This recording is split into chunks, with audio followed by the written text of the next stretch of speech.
my recorder unless anybody has any questions or comments. All right, doesn't sound like anybody does. I'm going to go into the Remarkist app so that I can get that time code going that I've just mentioned. Those of you who have been here before know what we're doing next. If this is your first time, get your remote ready. We're going to all press this button at the same time. 1, 2, 3.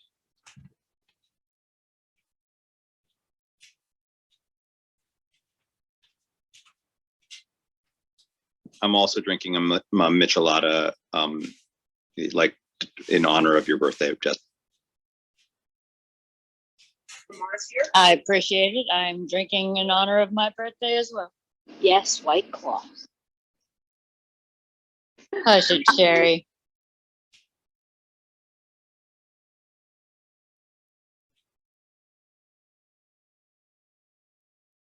I love Lorelai's cardigan or sweater thing.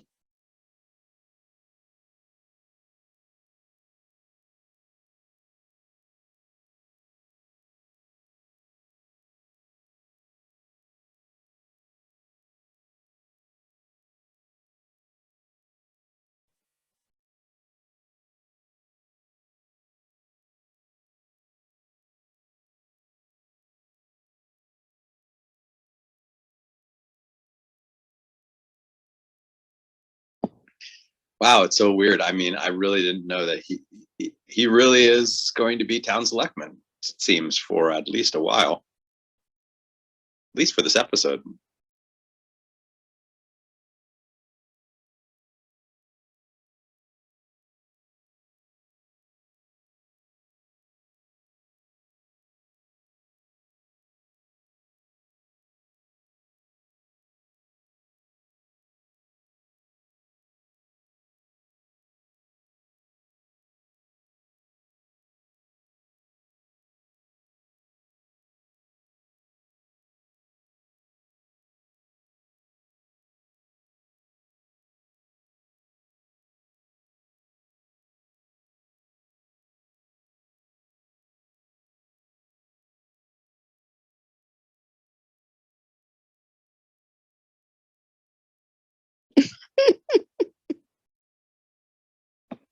It's funny.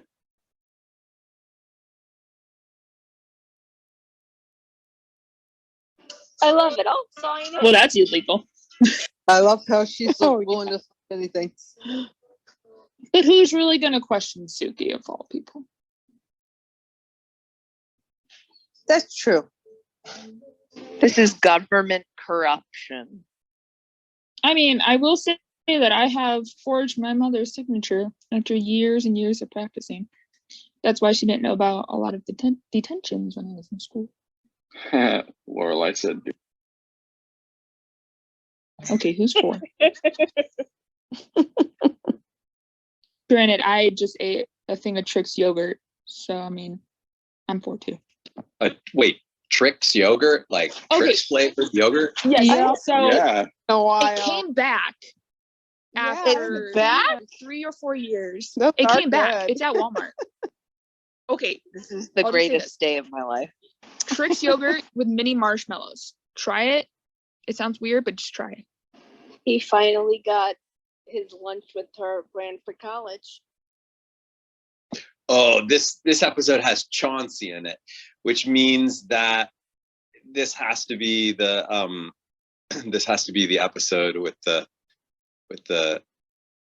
hook.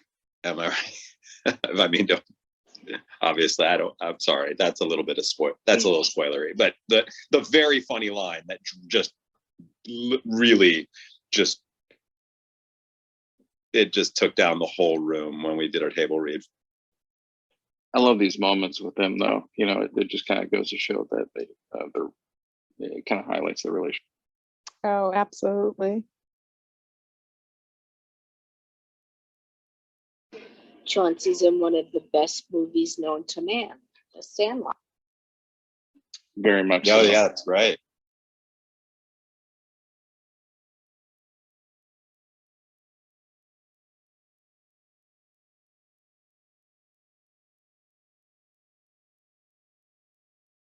Oh, geez.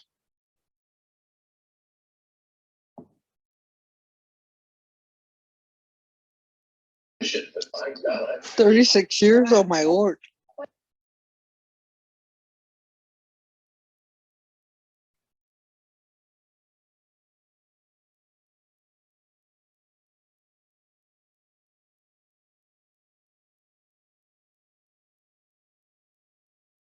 I know he adores Rory. She's like the apple of his eye, but I think he's also kind of making up for this time that he didn't get with Laura.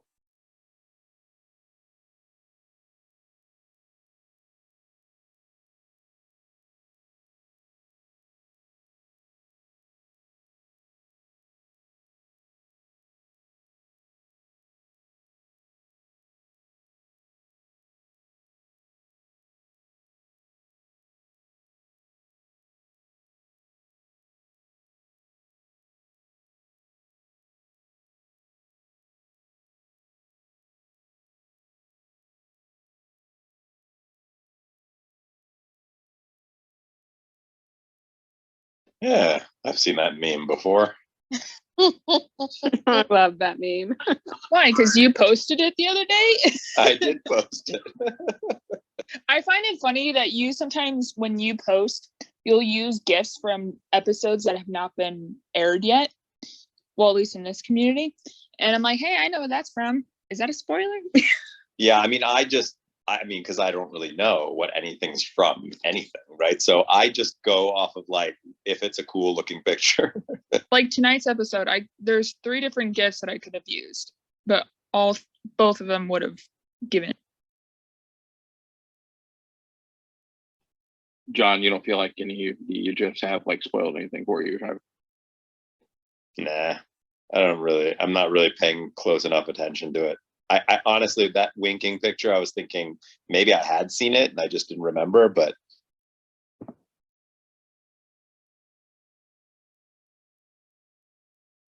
man, Dean has gotten real stuttery all of a sudden in this season. I mean, Like, he does real look stuttery. good. Yeah, he's kind of jittery. Really jittery. He's uncomfortable. Every I mean, interaction he wonderful. has with everybody is uncomfortable. Like it makes me cringe. Yes, it's so awkward. It looks like he has to go to the bathroom every time he stands. Oh my god. It totally does. It's probably all the paranormal experiences. It's not even 2005 yet.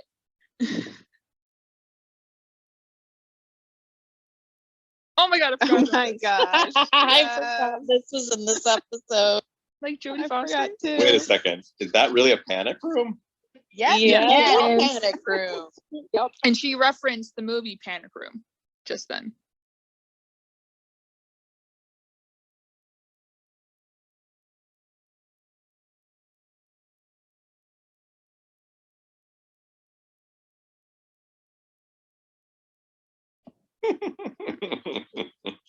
Yes. Panic, damn it. Come That on. I love that kind of humor from Lorelai. That stuff's fun. Like acting like a child, but in a, Yeah, like, a just funny kind of. way.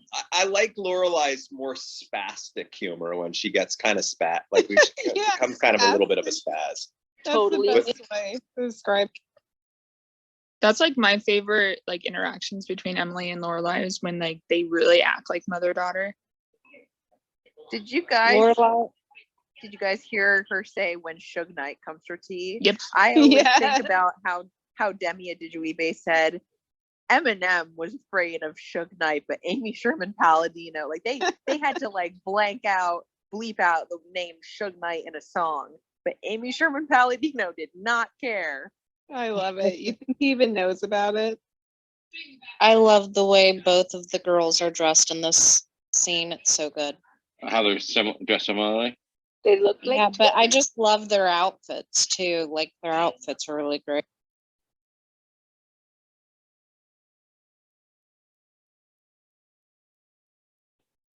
Nod to the wardrobe, right?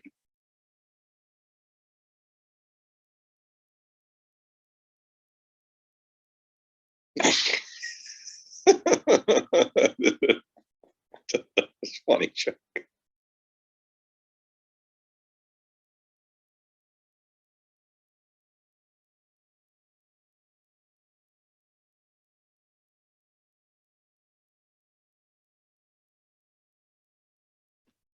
Oh my god, I forgot about Bathtub this. Jen. It totally makes Wait, is me that Sarah believe- Silverman? I thought it No. was Sarah Silverman. No, No, but it looks just like her.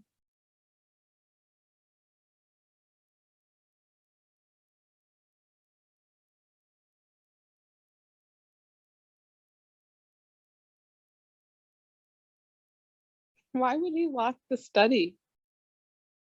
to keep her out. It seems petty.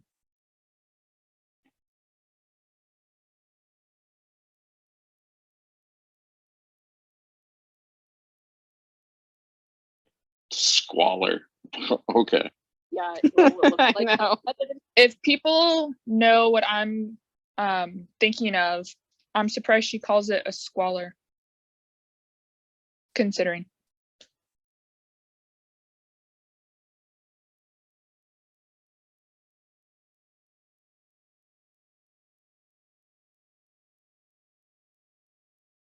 Who wrote this episode? Is this an Amy episode?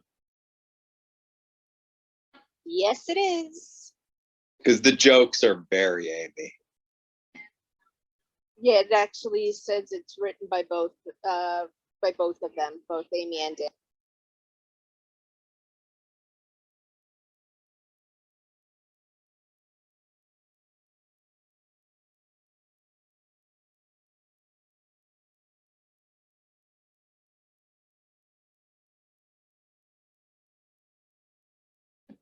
Love that you think that. Probably one of my favorite scenes between the three. It says the maid's name Sarah is the okay.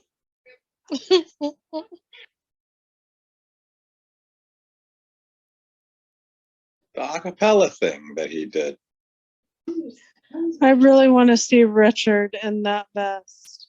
Oh, That's like a vest that acapella people would wear, right? Isn't he part of an acapella group? Yes. Oh, yeah, he was. Or he was from college. The Witham folks. The Witham folks. I love how freaked out Rory is that Richard's gonna know they were there. I know.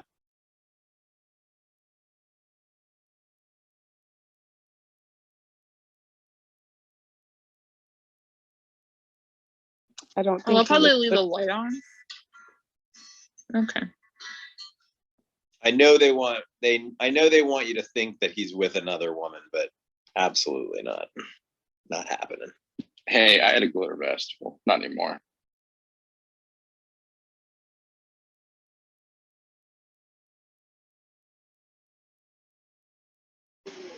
What is in Doesn't the middle of everyone that? What is in wear- the middle of that grapefruit? A A cherry.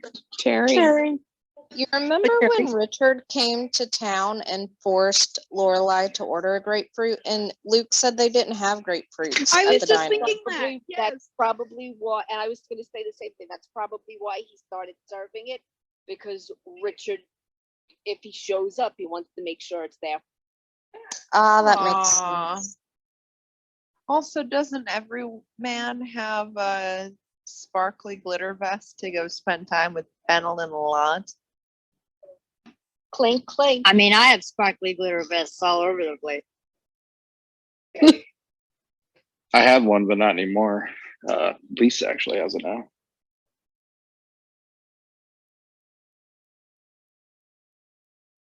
Hey, John, are you not doing the Instagram live anymore? Oh shoot. Oh Thank you. no. Sorry. Yeah, I mean, when you've got like 8 different things that you have to turn on at the beginning of this, there's always a chance you're gonna miss one of them. Yeah, this was my first time hosting anything, and I was not prepared for all the different things I needed to have done at the same time. You did great, Jessica. Yeah, when I hosted mine a couple months ago, I was late to mine. So 10-10, Jessica. I would totally attend again.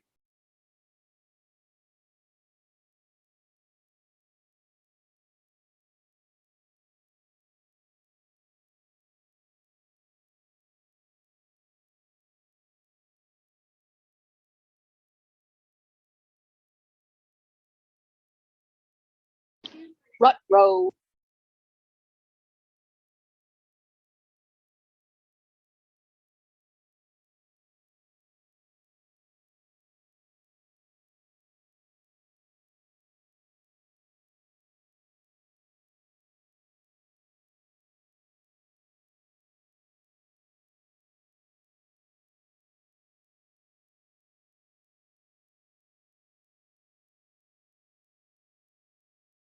All the Dean and Rory questions.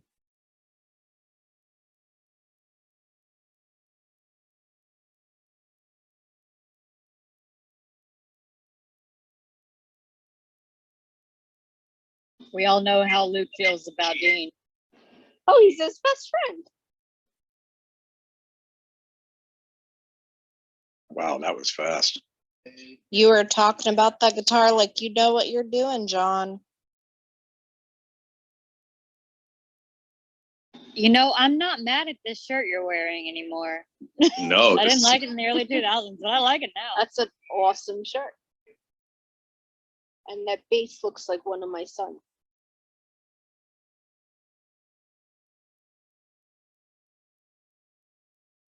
I think my baby son had that same shirt when he was like 3 months old. It's hanging on our wall somewhere. I'll have to take a picture of it. Oh, please do. Oh, John, so how what's the word? Climate conscious, whatever the word.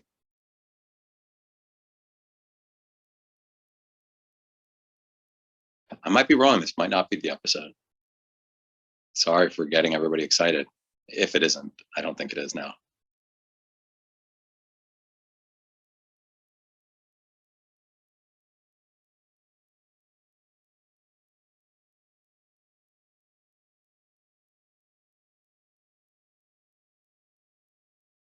I want for nothing. Oh, poor Lane. I know, poor Lane. Just imagine that. Kyle. I love Kyle. This is so funny.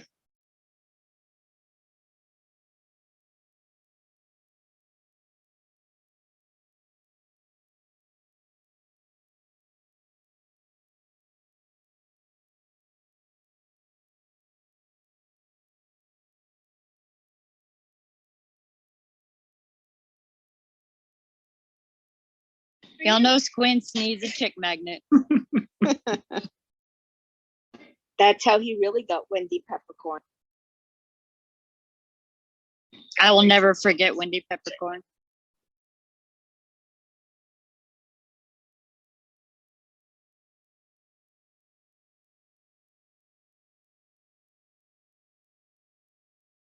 I mean, we couldn't even get through this part of the table read. People couldn't believe that it was written into the script. They just couldn't believe that. That he had a hook. Yes. Well, I mean, it was like, this was like right after the Iraq War. And I mean, it was just a sensitive topic, the idea that we had soldiers coming home without limbs. And yeah, I mean, we'll talk about it afterwards. John, do you know what that is hanging on Lane's wall? That fuzzy carpet thing? Do you know what that is? I think it's just a carpet that they put up on the wall. I mean, I really think it was just a colored carpet. Maybe. Yeah, I've always assumed it was a rug. It's just that a she rug put on that the wall. that they're giving a kind of tapestry vibe to, but I think it's really just a pink rug. Oh, okay.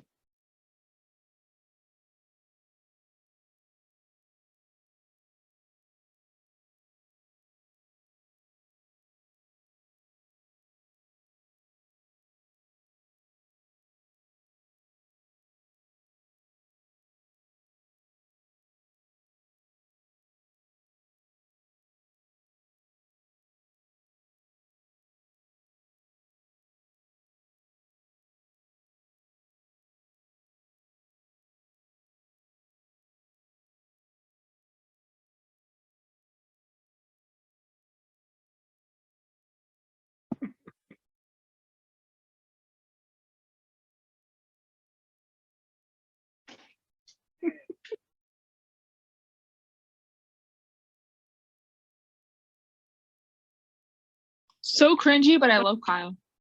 Same.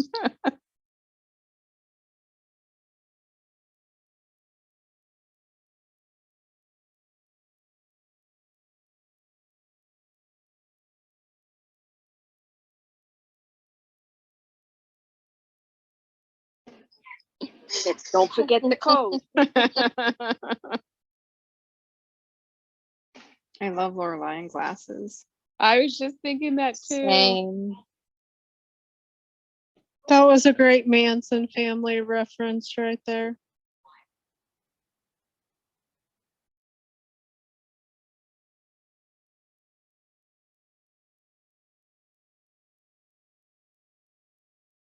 The secret code. Ha ha ha.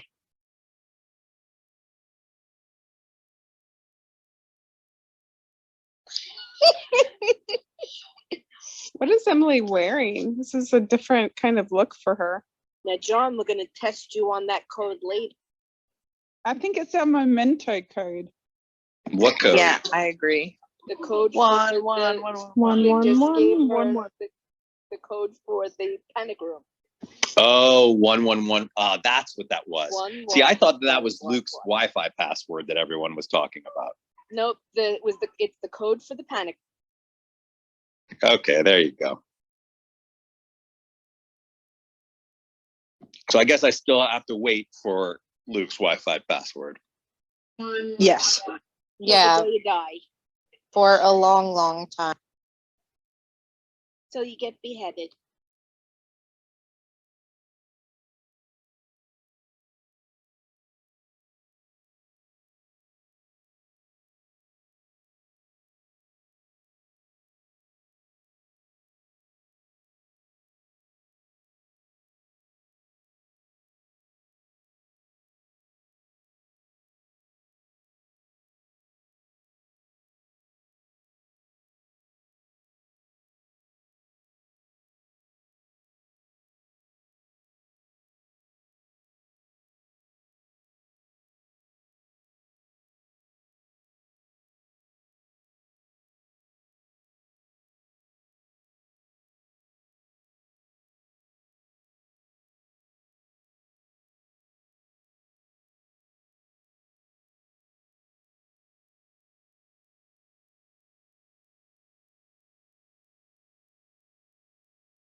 It's weird. I that really I- like Lorelai's look, by the way, in that scene. I really literally was just about to say that. Love. Yeah, I love the glasses. I love the hair.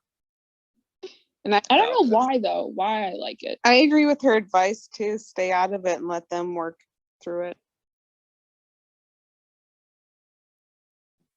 I hate wearing glasses.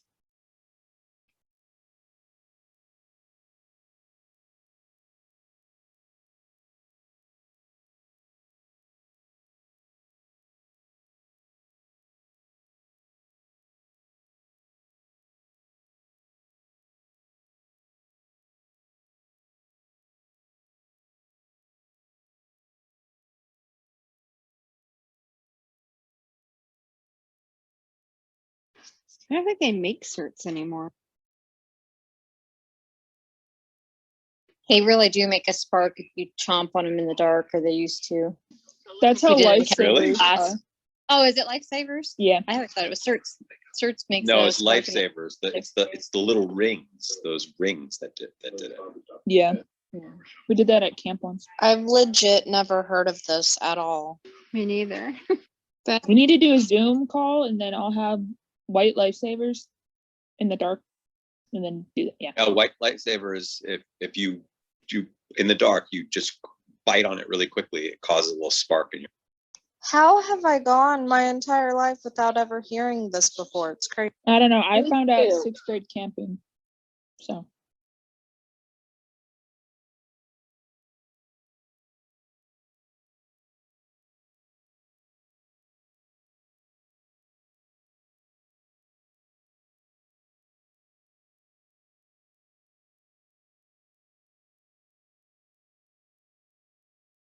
I'm sure that he's doing his acapella. I just have a feeling he's doing his acapella. Oh, this is the episode. This is the episode. Woo.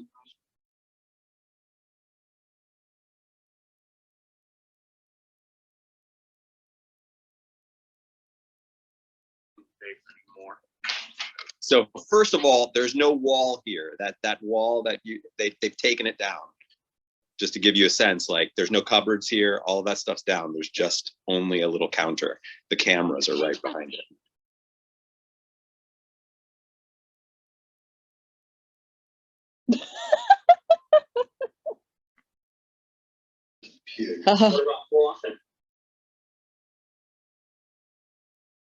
All right, I'll tell you a little bit about this afterwards, but we shot that. I'll just start by saying we shot that scene 14 times, Oh my gosh.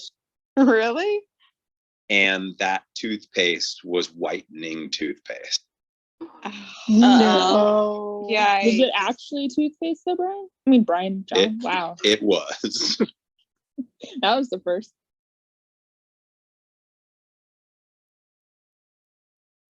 We look so different without our glasses. John, can I say I did not mean to call you Brian? Oh, it's okay. Sometimes it just happens. You were confusing him for my husband, who was named Brian. Sure.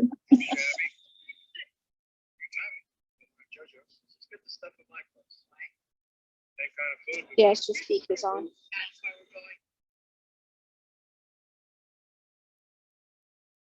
The indifference between Luke and Dean during this whole thing has always made me so uncomfortable. I think it's so weird that he says we always do JoJo's like he was here the whole time. And, like, he Exactly. didn't get married. Yeah, that was a long time ago, Dean.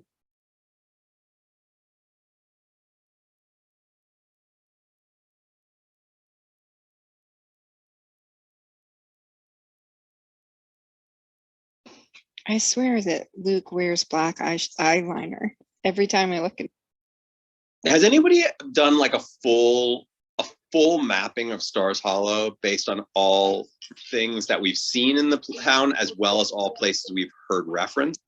I tried, but I couldn't do it because it just got utterly freaking confusing. Yeah, Maps I've exist. thought it, but I've never thought about actually doing it because the town seems to be like maybe 10 times bigger than what it looks like from what we get to see in the show.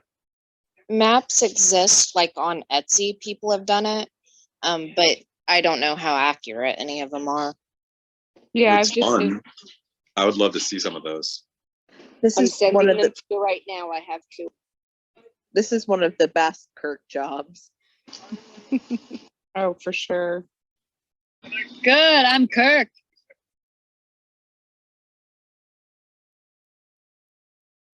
Great movie. Never actually seen that movie.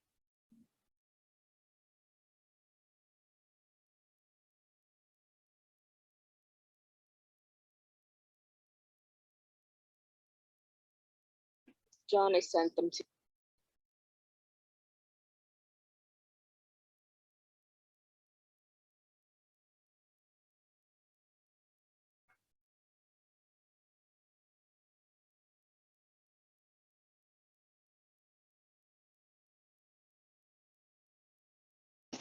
I vote watching Kirk.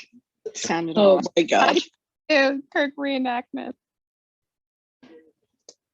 I've I not have seen Pippi those- Longstocking since I was 10.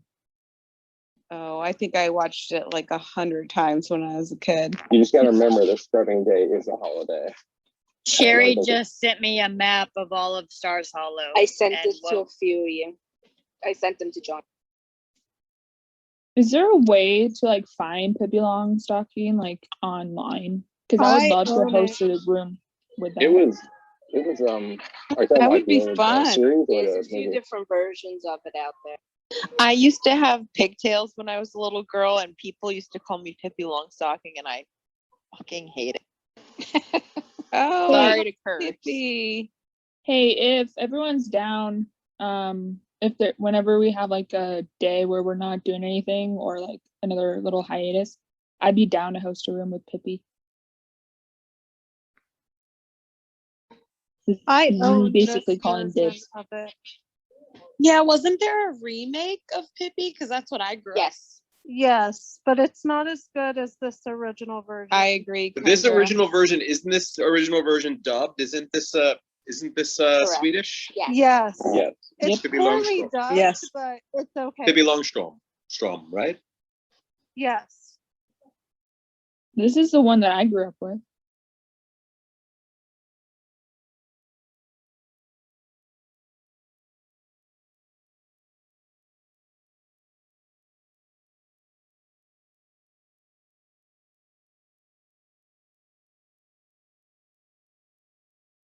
I think one year when I was a kid, I actually went for Halloween as Pippi Longstrom.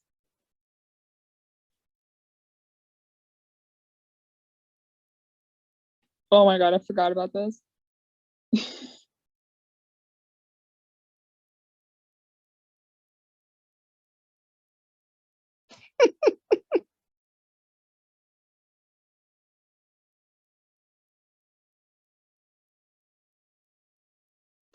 Lulu's the cutest. So cute. She compliments him so well.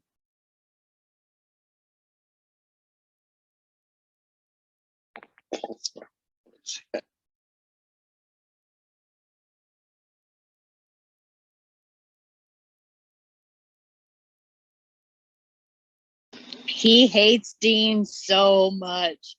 Total dad right here. Grr, don't touch my Yeah, he hates Dean for Rory. Dean as a person, I think he's fine with, but not as a boyfriend. Oh, very much so, yeah. I mean, I think that was made known whenever he tried to fight Dean right after the breakup when he didn't even know what was going on. Yeah, but I don't think he would necessarily be like that automatically with any guy. Yeah, nobody's good enough for her and him.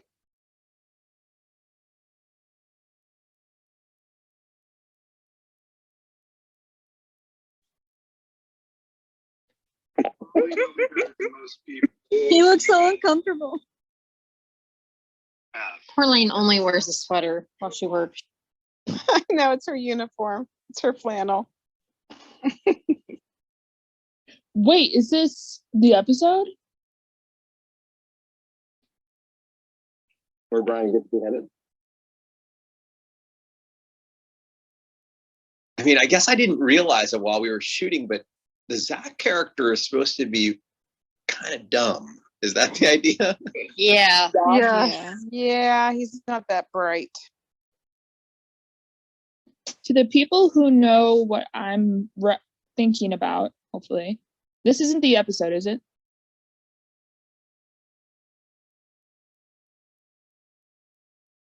If it's not this one, it's one of the next two coming up. That's what I was thinking. Very cute. Very cute. But yeah, not the sharpest tool in the shed. That guy. That's endearing, though. That's why he's endearing. Yeah, it is. But it's funny that I just never, I don't think it really registered to me while we were doing it.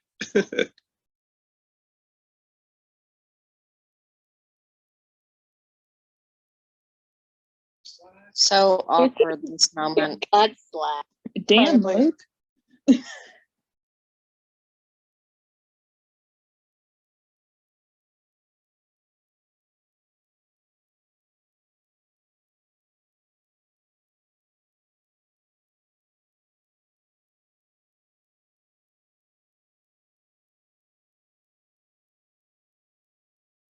So is Dean supposed to be 21? No, That's he's what I'm not. thinking. That's why No. we said, I don't you're not. So,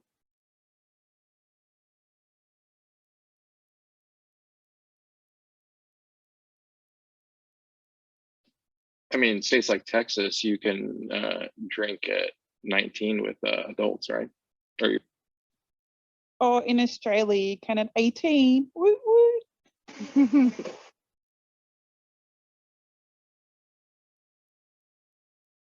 believe it's younger in Germany. Luke has very Jess vibes to me right now.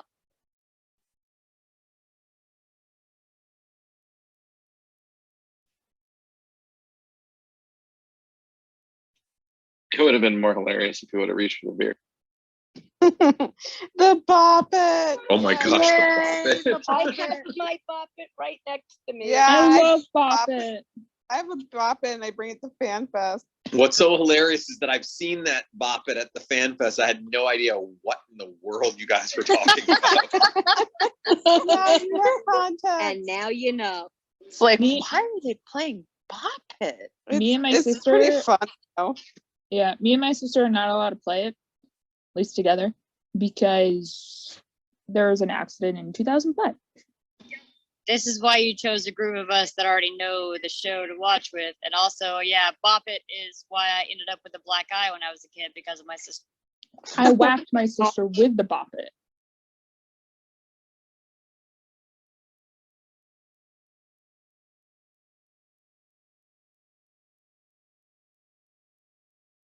Oh my gosh, this is so awesome.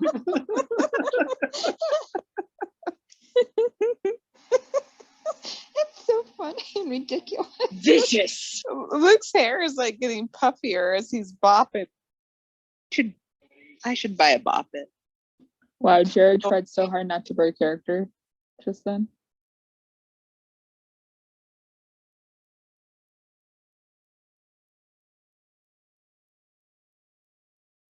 In my family, we've had to bring out the Bop It a few times too, so we could stay with people we.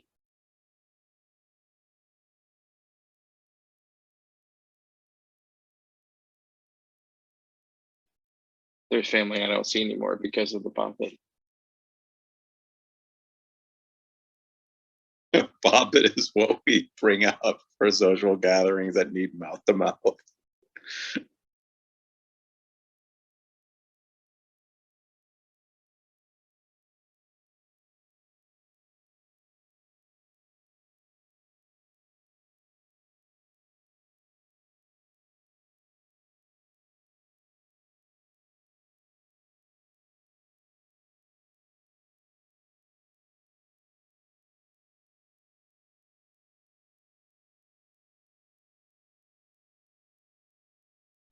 He was totally happy with just dating Rory, but not okay with Dean.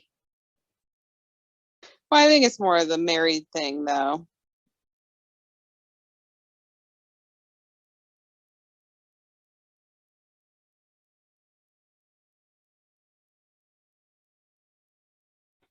You think his overprotectiveness for Rory is like dialed to 10 because of the new relationship between he and Laura?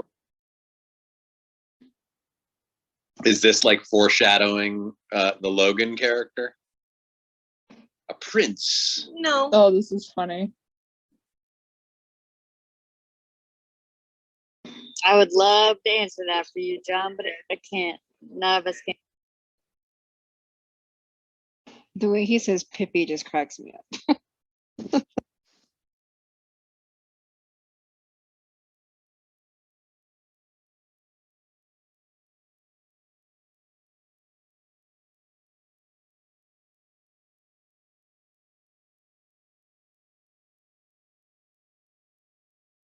No.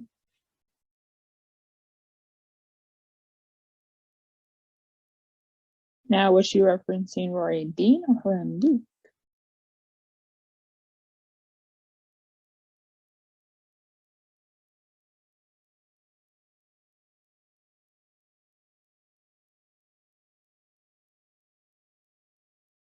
I could go for one right He now. grabbed the second one. He has one right on that end table, which he opened. Yeah, then he took like 2 sips, and I see Clown Pillow. That's terrifying. I don't think we've seen it for a while, have we? Oh, but thank you for pointing that out. Oh,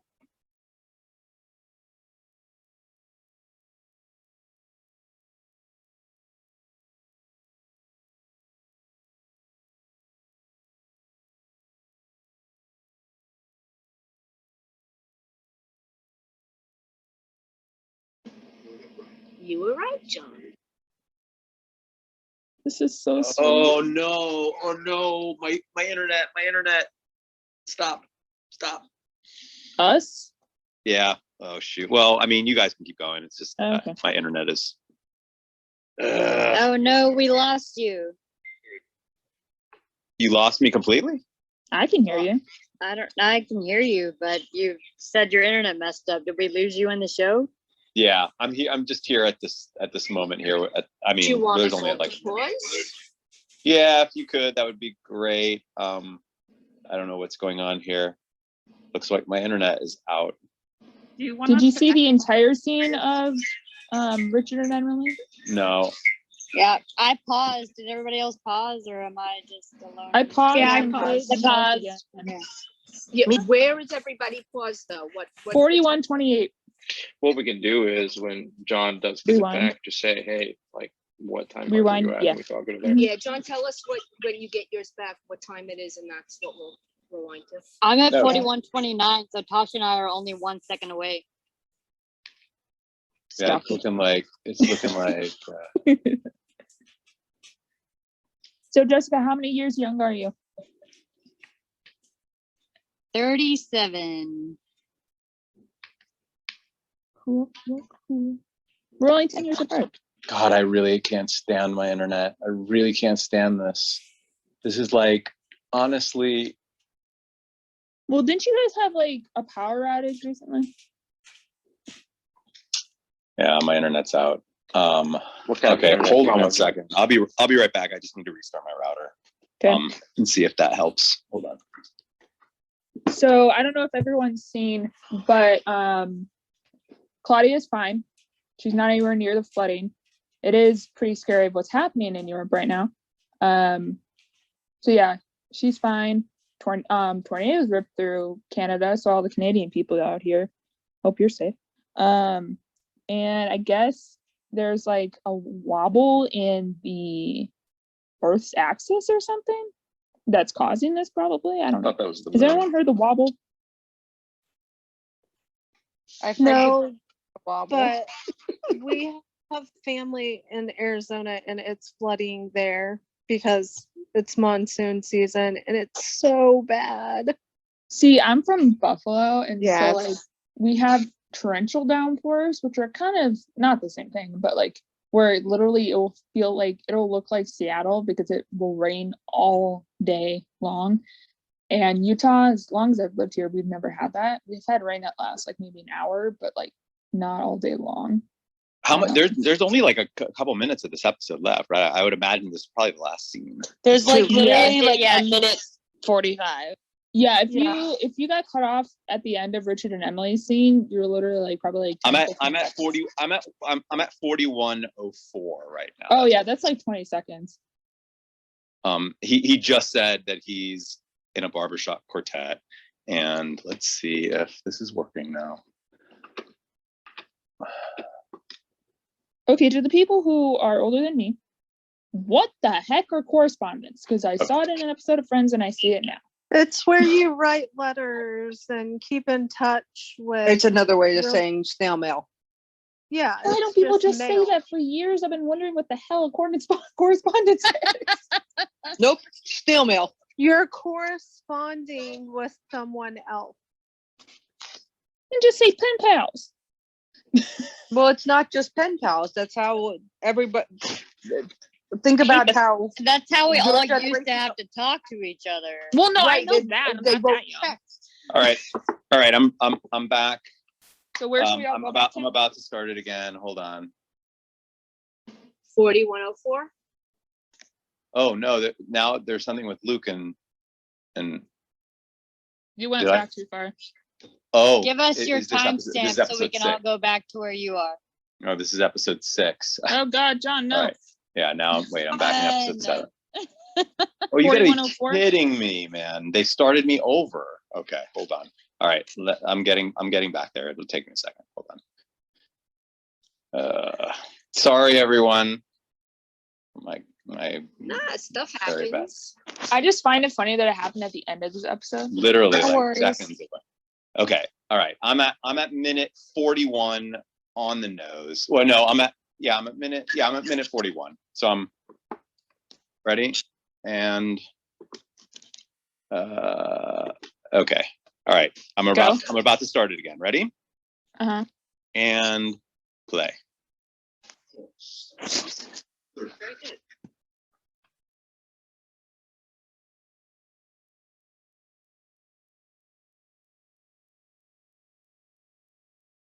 I just find this so sweet.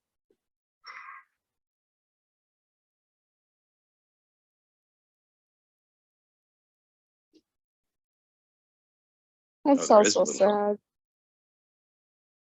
I love how when it's fall in Stars Hollow, there's just big clumps of like orange leaves stuck in the trees. It feels a lot like Dean and Roy are reaching for the old days and not living together now as a thing. Not together, but you know, not living in the moment now. They're reaching for what they had when they were starting out. Oh, for sure. With like the references to how they used to do things. Yeah, it's a good thought.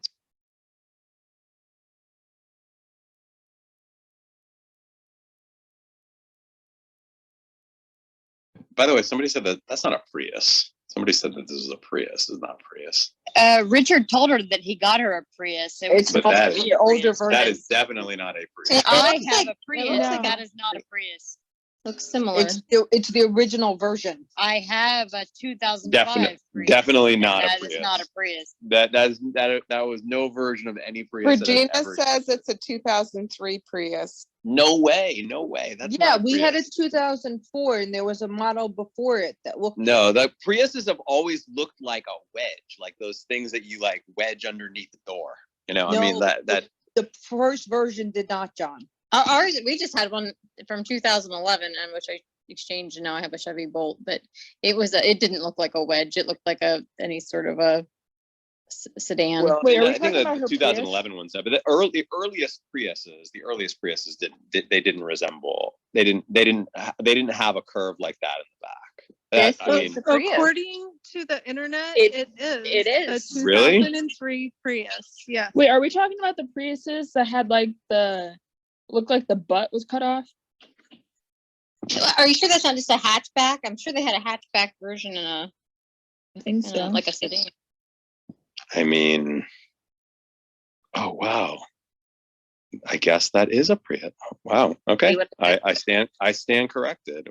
Weird. I've never seen that before.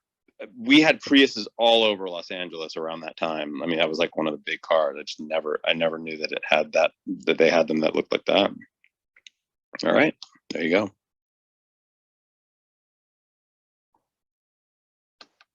All right. I am bringing folks up onto the couch. And couch is open. It's a 2003 Prius, and I know because I'm in search for one right now. I have a That was- 2005 Prius. Yeah, no, I like that at all. I looked at it online. I've just never seen that before. I mean, Los Angeles was like the land of the original. Like Priuses were just everywhere in the aughts here in LA. Like they were just like the big car. They were never. I've never seen that version of it. Like that. Like all of the ones that I saw were these like little triangular, like little wedges. Mine's a wedge, but it's a 2005.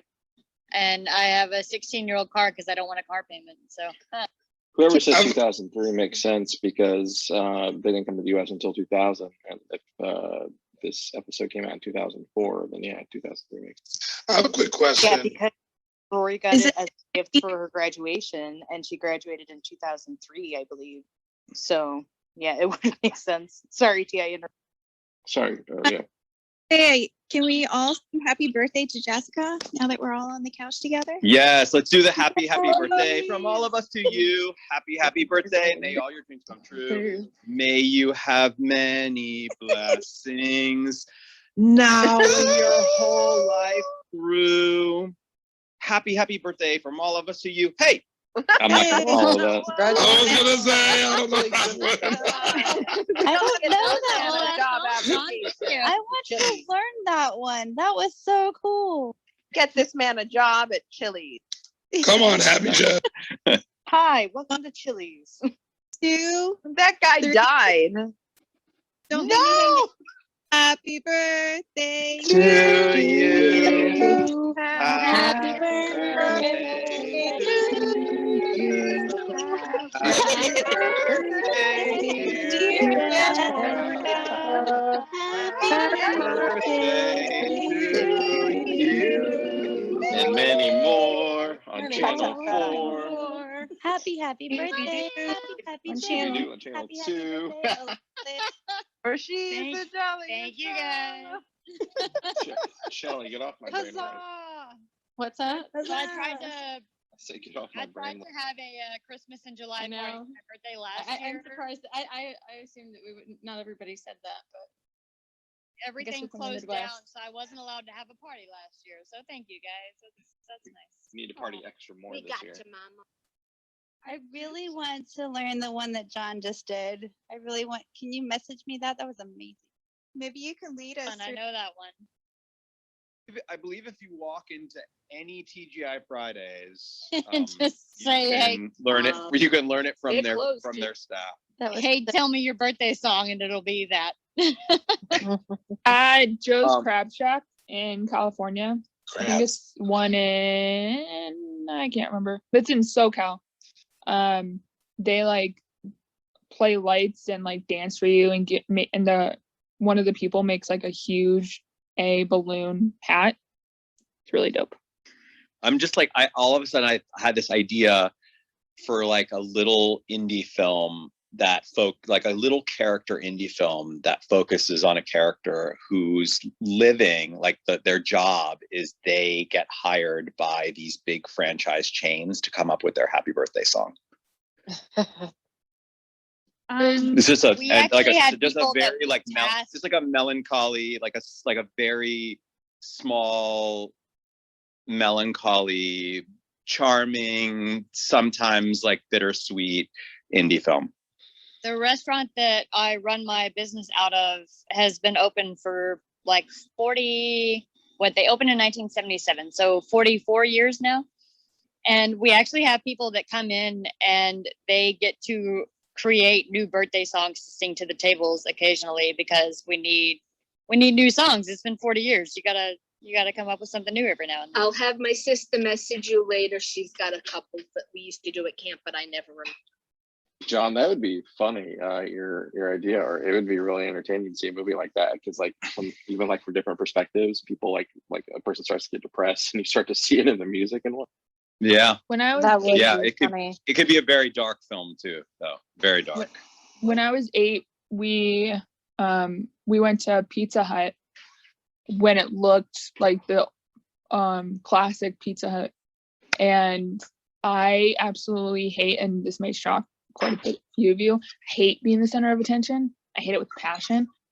And so they had people sing happy birthday to me, and legit, no kidding, I got up from my seat and hid underneath the table and shut my ears because I absolutely hate it when people sing happy birthday to me. It's one of the things that I detest. Let's So all it's sing like, happy birthday to Tasha right now. Nope. No, just kidding. Let's actually dive into the episode because it's 8:00. And I, by the way, apologize for the internet. But as I said early on, we have snacks every once in a while. They will happen, and we haven't had one for a very long time, so it was bound to happen. So we've got Zach and Lane.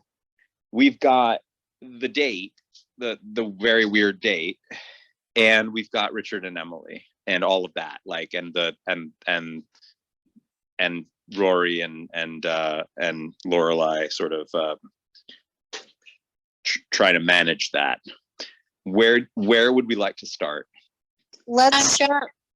John, Yeah. I'm just popping in to say hello. I Okay. just got off of a train from North Carolina to Philly. I'm in Philly to be with my sister for her baby's first birthday. She's the Sean Gunn super fan that I was talking about the other week. So I just wanted to say hi, and my sister wanted to say hi. Hello.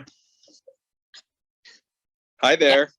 So we just wanted to say hi. We're icing a cake in her kitchen at 11 o'clock at night. Well, have fun and enjoy it. All right, talk to you guys later.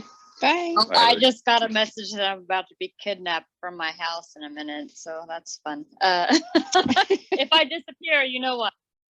Yeah. I just posted a who wore it best. John Cabrera or my son Alden in 2005. I just Who, saw what? that. Your shirt you had on. My son has like almost an identical shirt on in his. Oh, really? picture. It literally is. It's like uncanny. Oh my God, I gotta see this. Hold on. Where is that? gosh, Really good. It's in the bag, boy. Yep. Where is As it? you were saying that, Shelly, I literally just scrolled past it. Oh my Where God. is it? I And want And the I shirt. posted Oh, here an it is. Here it answer is. that I have in bag. Oh my God. Oh my goodness. It's the Right? same shirt. That is so cute. That's pretty adorable. Are you sure that I'm not your son? You might That I'm sure. Are you sure that I'm not your son, Alden? Did you time jump? you might have. It's very possible. He's probably one of those. It's very possible. I mean, there are some movies where really that is the big, huge surprise twist. You know, that you're actually, you know, the whole movie you've gotten to know these two characters, and then you don't realize until literally the last moments of the film that actually I am Shelley's son. Has anybody seen The Truman Show? I've seen the Truman One Show. of my favorite movies. Yes. From when I watched that movie the first time, which was back when I was about 16, so about 12 years ago, I was like, after seeing that, I became so paranoid that my entire life is a reality show. And if so, someone needs to write a better outcome right now. Really? Well, to try and in the spirit of trying to keep the mood a little lighter for Jessica's birthday. I wasn't saying that in a bad way. Well, no, I'm just kidding. But we really should talk about the episode because we don't have a lot of time. Should we start with Zach and Lane? Sure. Yeah, I think so. I think I so just want too. to say how different Lane looks without her glasses. Actually, John, can we start with the story that you were going to tell us? Sure. Yeah. I will say Lane looks so great in this episode. I think that I think that they matched sort of this really it's like my favorite look for Lane. And they sort of matched her chill in this episode. Like she becomes like really chill in this episode, like she has never really been on the show before. Yeah. I noticed that too. I noticed that After she leaves and moves in with you guys, she seems to be a lot more laid back. Well, she's starting to chill out, but like in this episode particularly, like the last few episodes, she's kind of on edge. And she's always been this like kind of like, she seems like she's always on the edge of like popping, you know, she's just so like nervous and fast and, you know, and slightly neurotic. Very neurotic. And this is that first episode for me where it kind of landed where she really has like just relaxed into herself. Like I mean, of course it's because she's sort of come to terms with this idea that like, it's not going to happen. And so she, and I think that they matched her look, her, you know, her outfit, everything. It just all really came together, and I think she just looks beautiful in this particular episode. I mean, obviously she very beautiful actress and character, but there was something about her mood and her tone in this that just was really, really I don't know, it just really matched, especially with this like idea that like Zach would start to be falling in love with her and stuff, like or he's, I guess, starting to realize his feelings for her.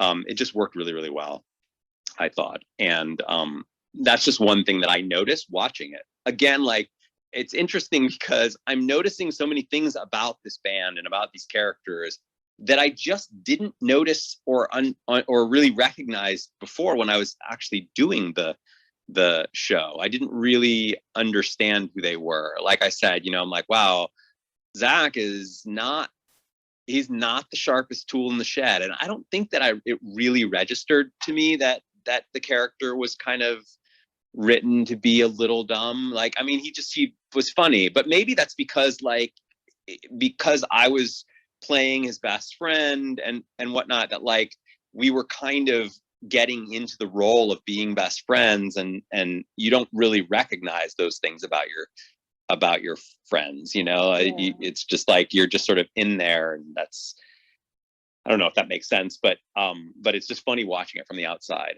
Well, it's funny because Brian is sort of aloof anyway, so it very much worked in your favor, I think, because Brian like kind of doesn't know what's going on anyway. So yeah, like is Brian smart? Like this is like another thing that I was kind of wondering. I don't really. I mean, I just think he's naive. Yeah, I think Brian's smart, like book smart. I think he just doesn't. Maybe he doesn't understand social cues as well. Like or he's the like day that they were on. Super shy. Yeah. Weren't we having a similar conversation about Dean like last night or the night before? What? Maybe it was with somebody else, but like you talk about like the smarts or like whatever. I mean, like there's book smarts to their point. There's also like street smarts and whatnot. You know, people that were adept in the ways of the world. But the fact that he doesn't speak up like on or doesn't recognize social cues, I think that's a good one. Yeah, I was trying to wrap my brain around it. Like he clearly like is into lots of like he knows lots of like geeky little pop culture things, but and obscure facts. So it's like he definitely retains information, which Zach does not seem like he retains information. You know, like Zach kind of feels like he just lives from moment to moment. Yeah, they don't build the character that way. Well, if you see tonight's episode, Brian is teaching Zach a new song, and Zach is having trouble with it. So Brian is definitely stronger than Zach in certain things. Right. I guess that's true.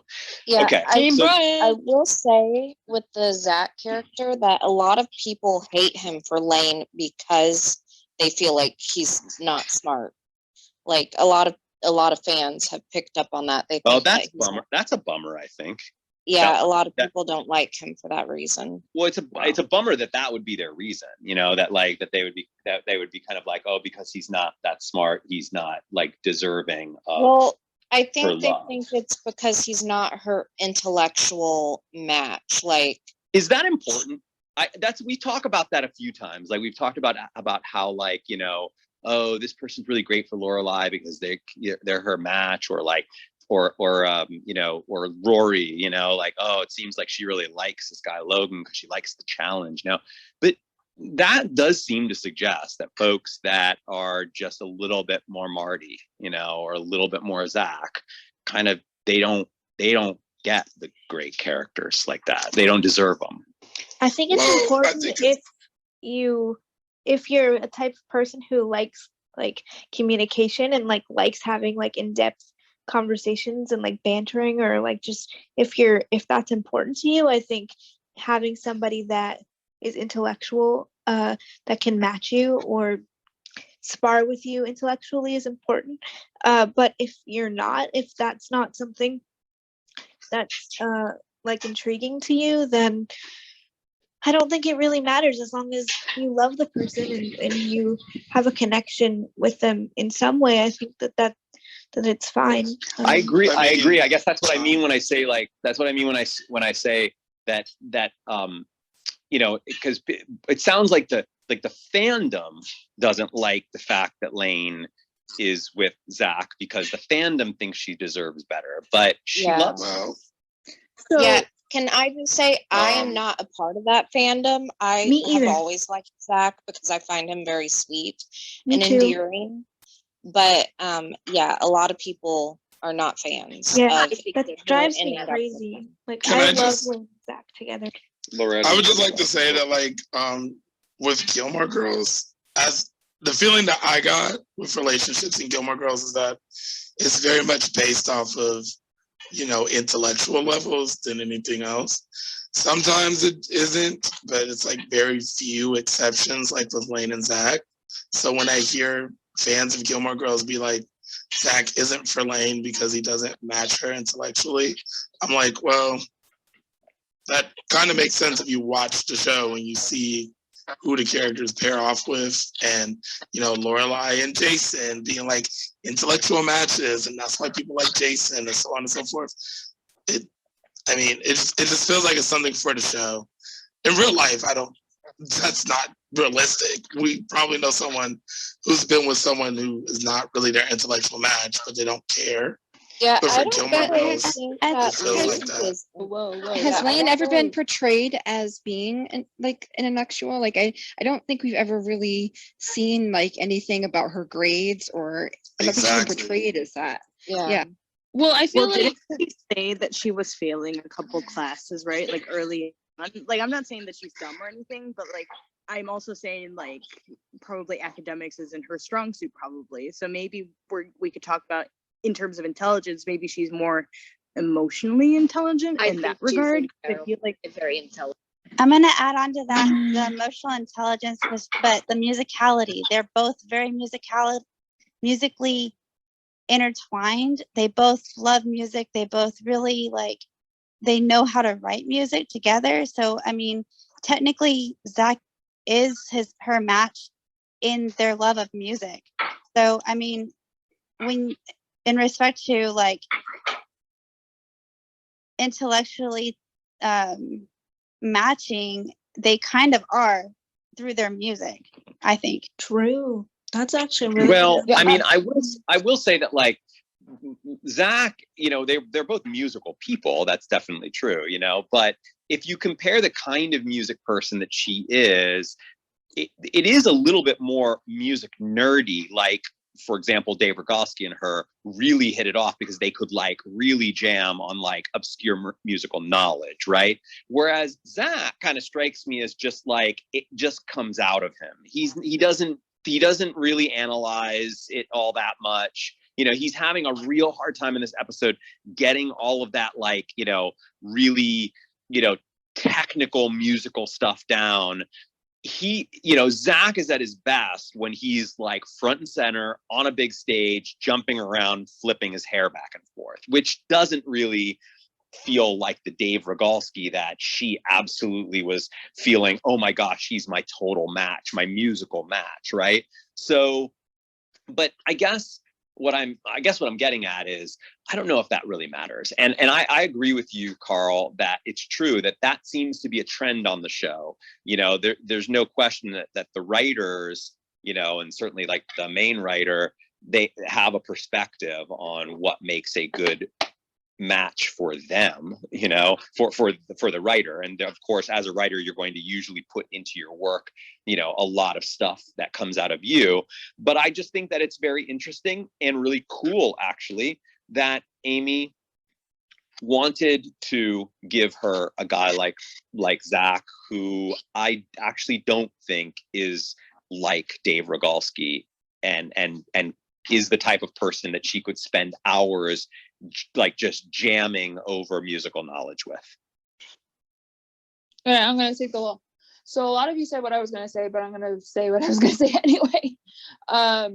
So if we're talking about the kind of smart people are and things like that, obviously we know that there's street smart and book smart, and if you watch One Tree Hill, Brook smart, and then there's the art smart and musically and stuff like that. So I feel if we're talking that way, with the ships or the OTPs in this show, I feel like we said it already, I don't think it really matters, because I feel even if someone is not on the smart level, like Richard or Rory or even Paris or anything like that, I feel each character, whoever their love interest is, they work in a way that it honestly doesn't really matter, because with Rory and Jess, they both were very musically intelligent with each other, and that's why it works, because they contrast the same movies and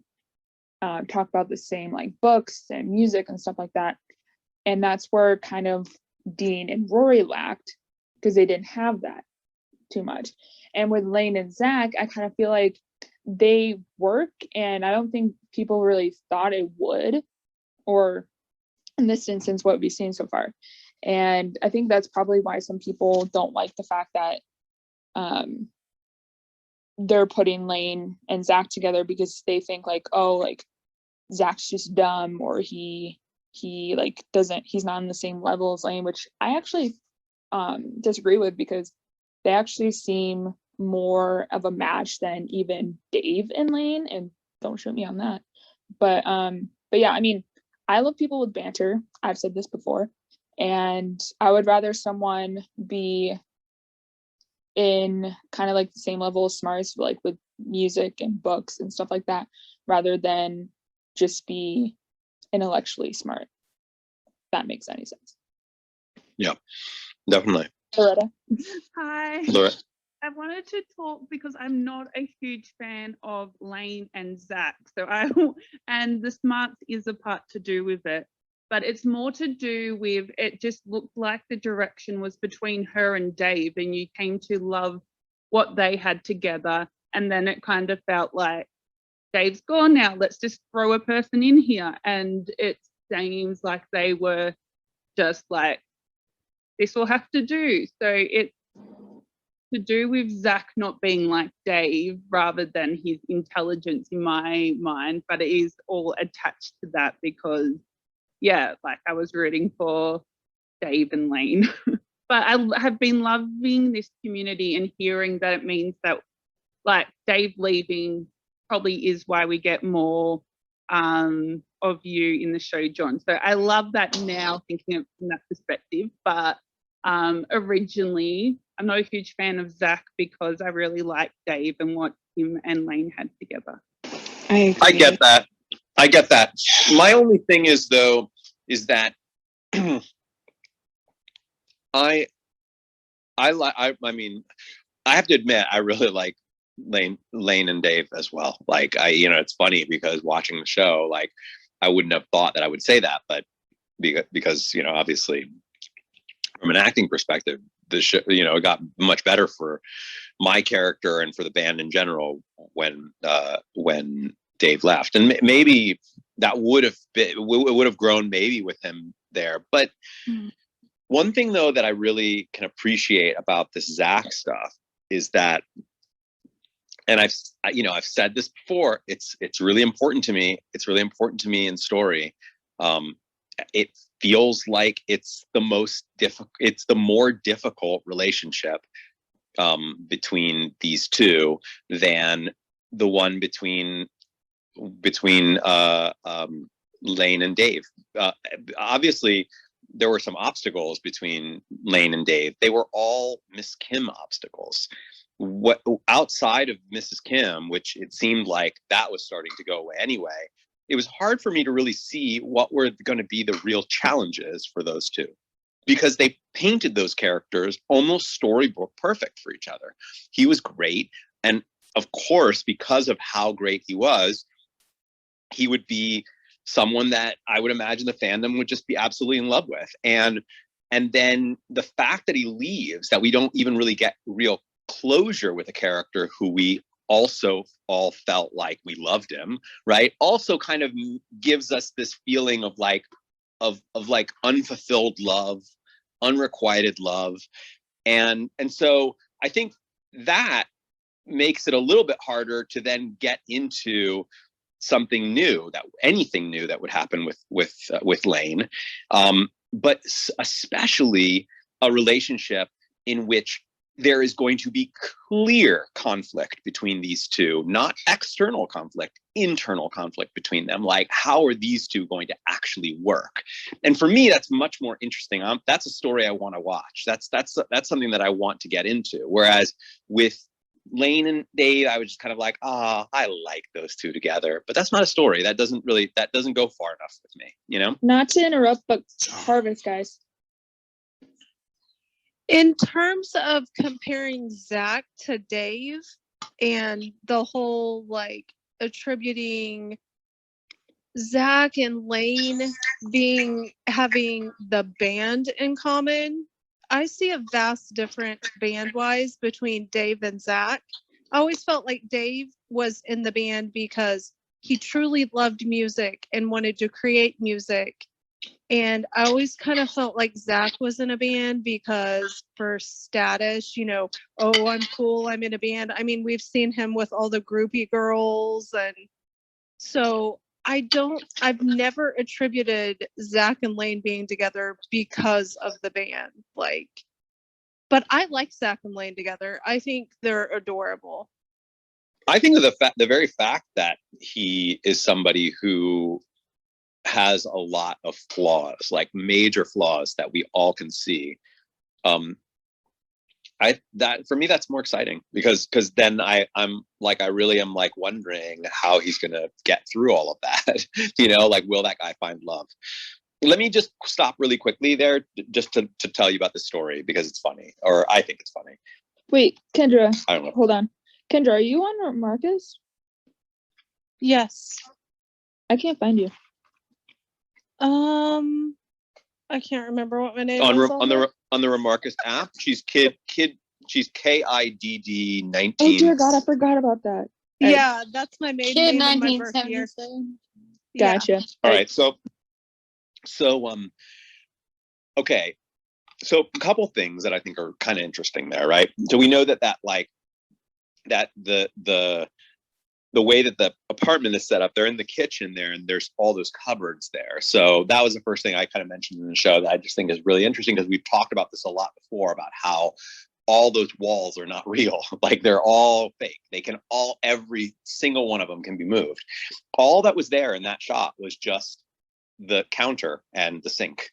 The wall behind it with all the cupboards were gone, and there was a camera right there and the entire crew all sitting there behind that counter, right? So just try and imagine that, right? Like me walking towards that counter, I'm literally walking towards just a counter with like a ton of people behind it. And they're all there in front. So I think that's just kind of a little bit of production to get into your mind that like there was no wall there. I'm standing around the corner. I'm just around the corner, just standing there, just like in a play, you know, when people are right off stage.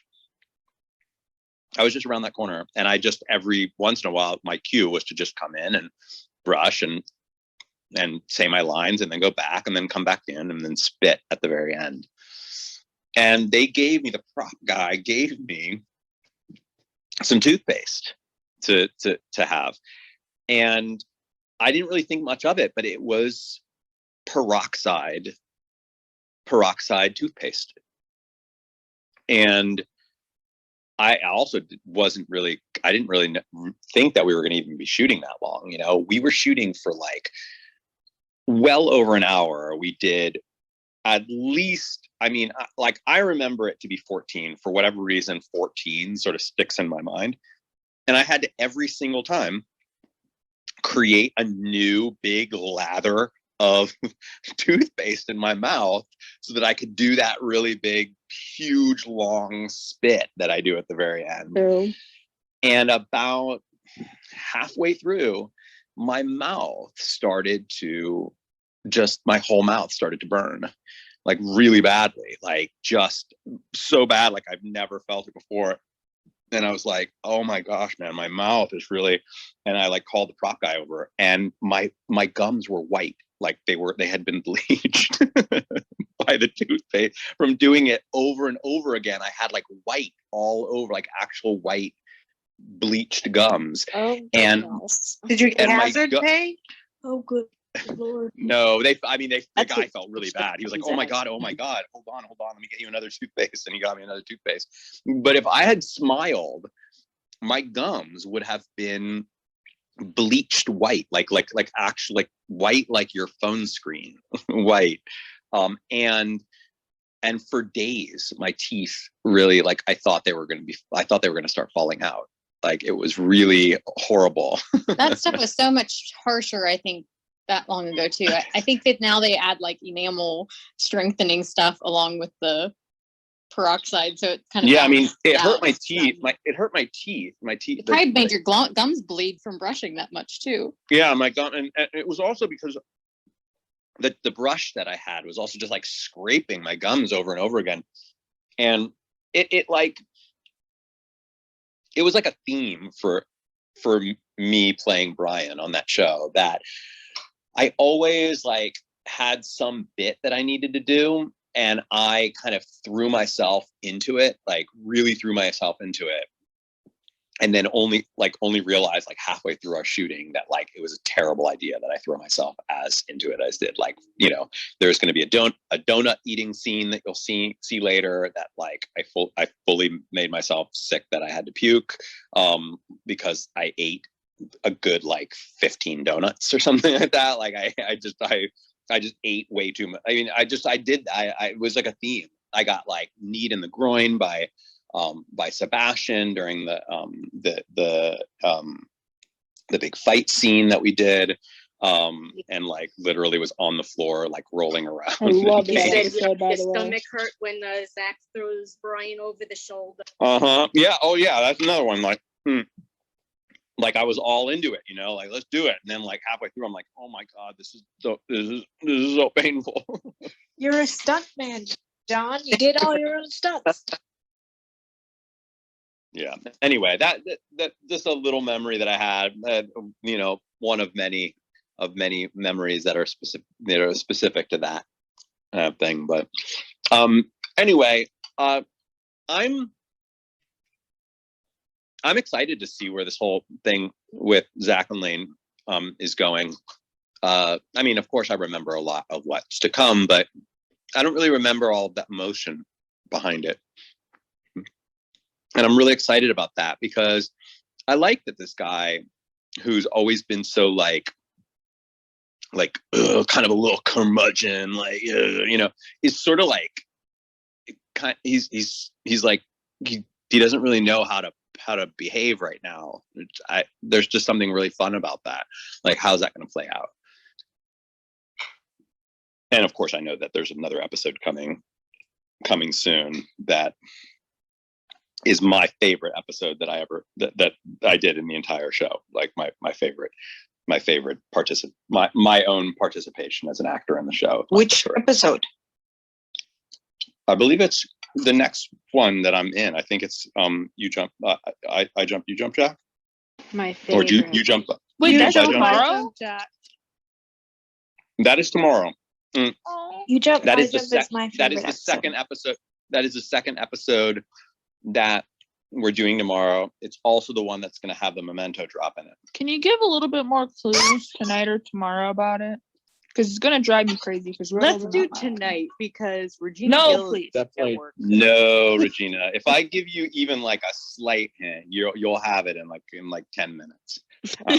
Okay. Well, you're not. Fine. I promise. Well, you're not dropping it tonight, so we can just have it in our minds. Nope. And then go to. No way. The thing is putting it in our mind. I'm horrible at riddles. This is gonna be really awful. You all will help each other. You all will help Okay. each other. You'll be in the OT chat, like, you know, giving hints. Everyone will get it. Charlie's not going to John be is so here. loud.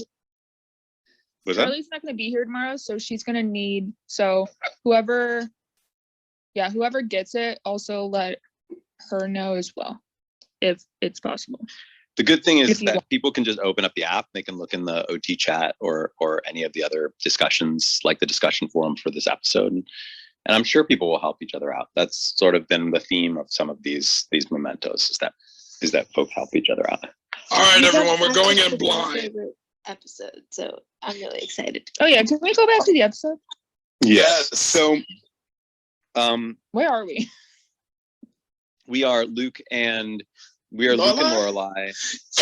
And Luke and Lorelai and Rory and Dean. Oh dear God. Awkward. Yeah. You know what? I enjoyed the chicken. I thought the chicken was delicious. No, it's lovely. Oh, stop. Wait, what? I thought the chicken was lovely. Whatever. You know what I mean? No, what are you? I don't know. Huh? Sorry, I was referencing a scene on Flavor of Love where there was a fight happening in the middle of dinner, and one of the women was like, "Did anyone try the chicken? I thought the chicken was lovely." Oh, I love that show. I don't know why, but I do. Talk about Flavor of Love because I've been a Flavor Flav like 4 times. Jess, we can't Sorry. hear you, Mama. She's been kidnapped. Jess, have you been Jess has been kidnapped? kidnapped. Yeah. Yep. Shouting the dudes. Your safe word is Cheerio. Say it if you need us to rescue you. My safe word is apple. Flash Where lungs are if you? need- I don't know where I am. Do I need to I come think that find this goes you? better along with the storyline of the night. Puppy, go find Hayden. See, just the same as like season 5 has a lot of exciting twists and turns. Tonight has some exciting twists and turns for Jessica. Hey, on my 18th birthday, I was kidnapped by my friends at like 2 a.m. And it was kind of like when Rory was kidnapped to get puffed. And my mother knew about it and didn't tell me.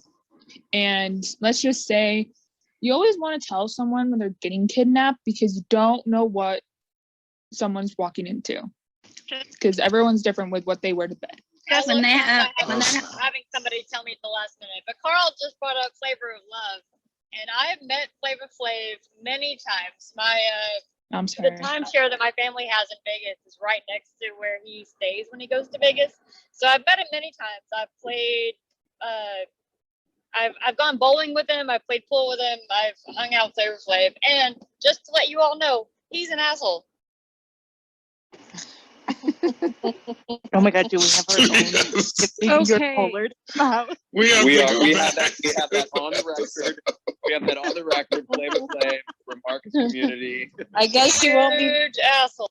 He's going to listen to this, and you will never be able to play bowling with him again. Oh no, I said it to his face once, so I'm 100% okay with it.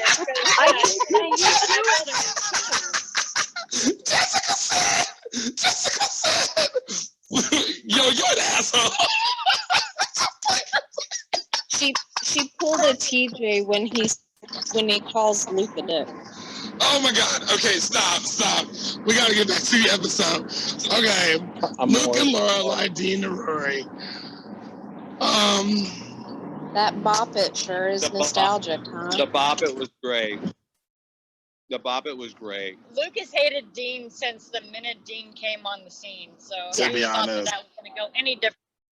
No, I think it's more, I get that he doesn't like Dean, but I think it's more of that Dean, in his eyes, cheated on his wife. Did he leave? You know, he's asking Lorelai questions. He doesn't know anything. He is assuming certain things about Dean's marriage and the relationship, but I don't know. I can kind of see why he's why he's not really for Dean and Rory at this point, because he's married, then he's not, or is he?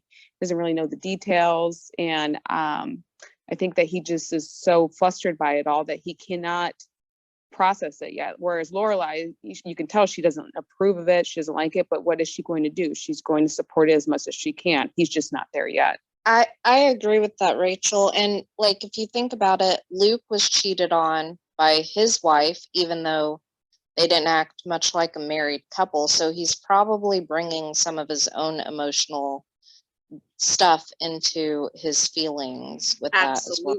That's a really good point. I think Luke's really protective of Rory as well. And one of the things like he mentioned was about before Dean got married, the bachelor party thing, when Dean was drunk and confessed that he, basically was still in love with Rory. And that's why Luke had told them not to go to the wedding. So I think like he knows these things that Lorelai doesn't even know, because he never told Lorelai or Rory about the Dean thing. But wait a second. But the fact that he knows that about Dean, like that he because there's two things there. One, he heard Dean say that he loves him, that he essentially say that he loves Rory because he, says, why doesn't she love me, right?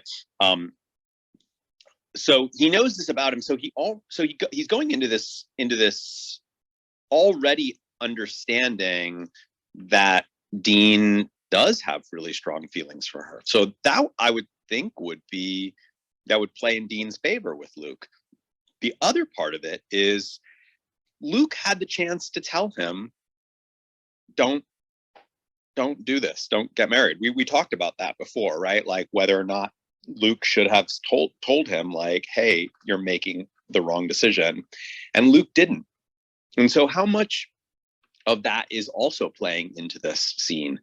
How much of it is Luke remembering that?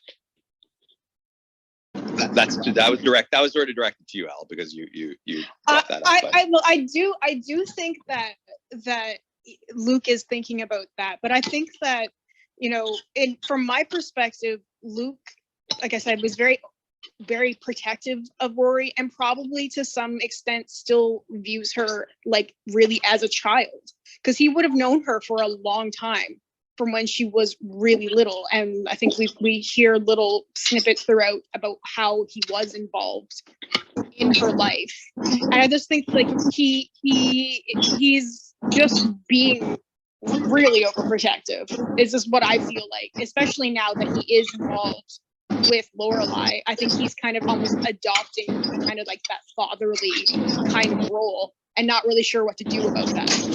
Has anybody else found it weird that everybody has said that Lorelai has been in Stars Hollow since she was 16? Luke knew Rory's whole life, but they just said you've known her for what, like 8 years? Which, 8 years. Where was she for the first 8 years? Well, she was in the inn. She was at the inn, so she didn't have her house until. So it was like in Tuck Everlasting. She was just stuck in the inn and couldn't come out and talk to anyone. Yeah, well, she was, but she kind of said she was sort of like a hermit, right? Like she was working and caring for Rory, so she really didn't have much of any kind of like a social life until Rory got to be a little bit older, which is sort of like implied to be when she was like, 8 or 9, something around that age. She moved into the house when she was 10. So yeah, okay. So when I didn't have to really leave the inn because I bet the inn had everything she needed, all her food, all her toiletries. I mean, in a way, she could stay there.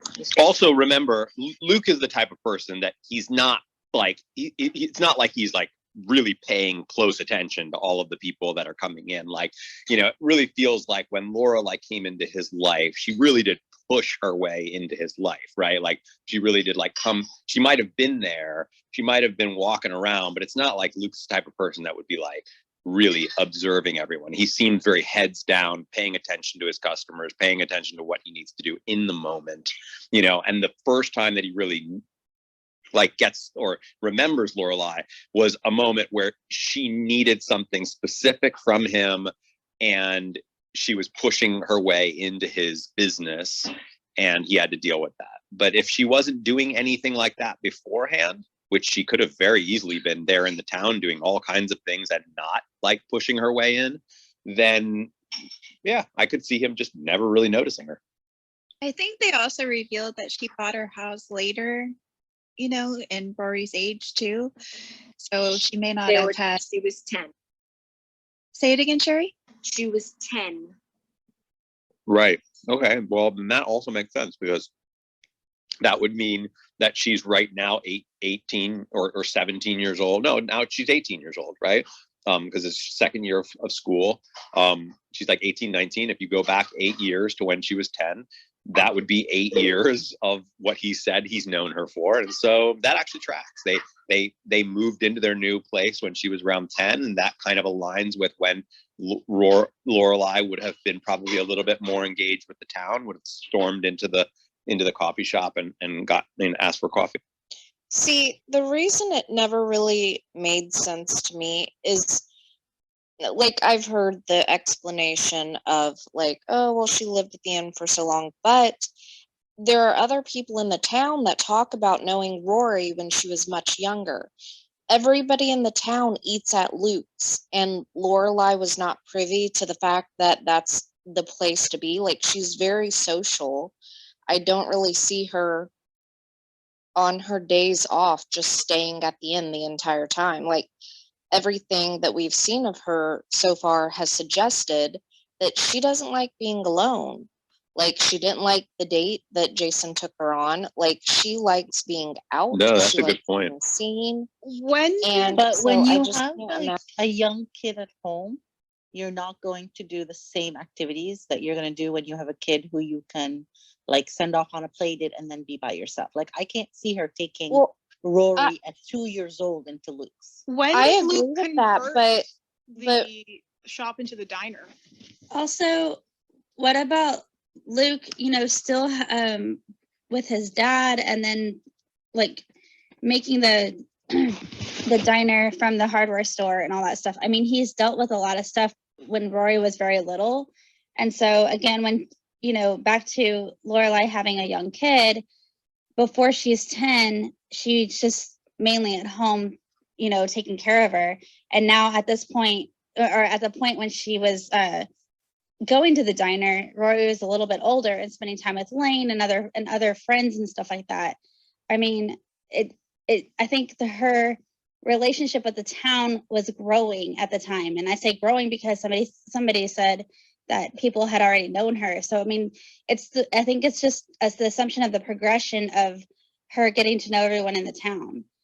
Could it also be a temptation that she knows she didn't have the money to even afford to like eat at Luke, so she didn't want to tempt herself to go and be in love with it?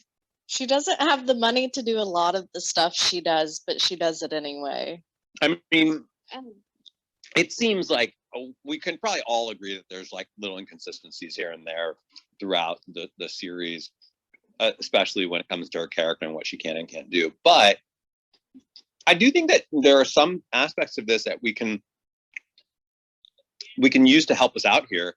I think that to Mary's point is true that when you're raising a baby, an infant, toddler, all the way up to like, probably around 10 years old, like life's a little bit different, a little harder.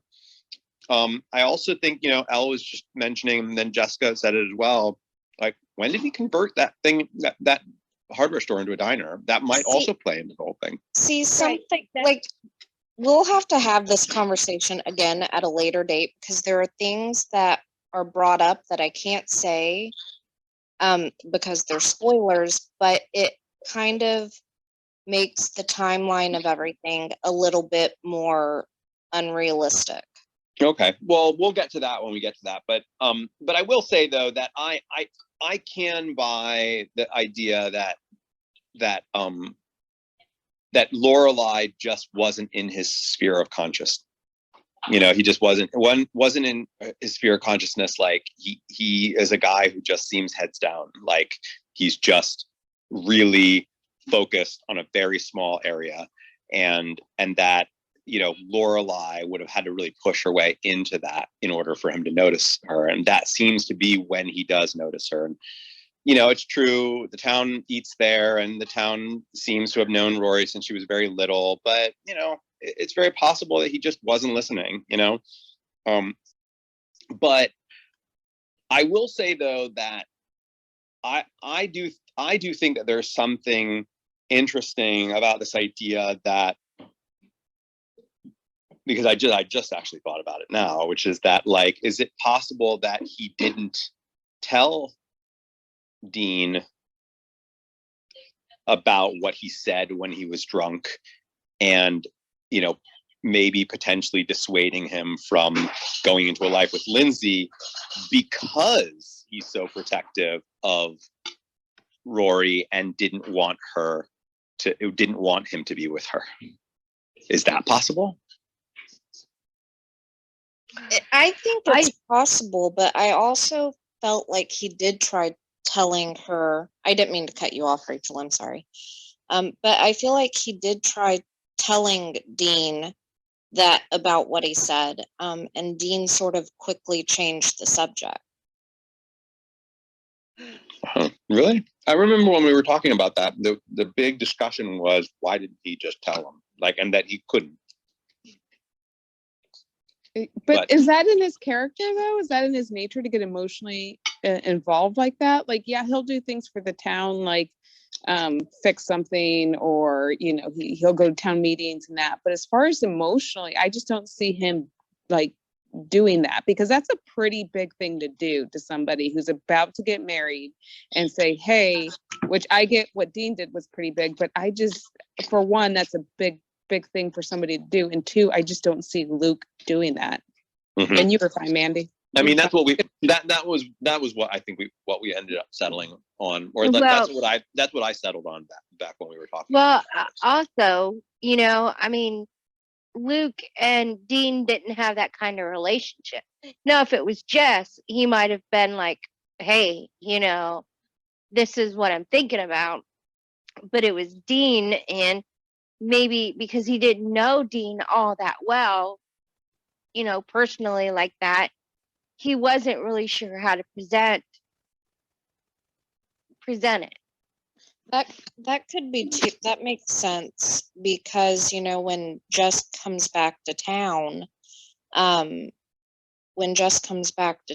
he Luke, like, the first thing that Luke says is that Rory's doing really well, basically trying to tell Jess not to screw up her life.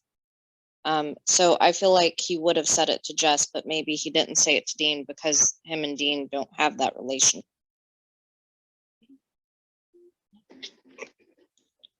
I just think all in all, when you take that scene, you couple it with all of the stuff that happened in this episode, you throw in a little bit of that stuff that happened back in the season when Luke basically tackled him when they walked out. It definitely, it definitely seems like he is extremely, extremely protective of Rory, for sure. The fact that he's so protective of Rory, but doesn't seem to have known Rory for as long as other people have known Rory in the town, I think is kind of interesting. It's especially interesting given his personality type as being somebody who is kind of like, leave me alone, get out of my business, kind of, that type of thing, which I think is just interesting and I guess kind of cool. I just thought just now about Luke and his feelings towards Dean is that maybe he does also view Dean like Christopher, because he would have met Christopher before, and there's been comparisons to Dean, and some of the things that Luke was saying to Lorelai about what Dean could do, and how he could kind of ruin Rory's future. Maybe that has something to do with it as well. Maybe it's just Rory is like Lorelai, Dean is like Christopher, and he's being protective of that aspect of it and concerned about what Rory's path would be like.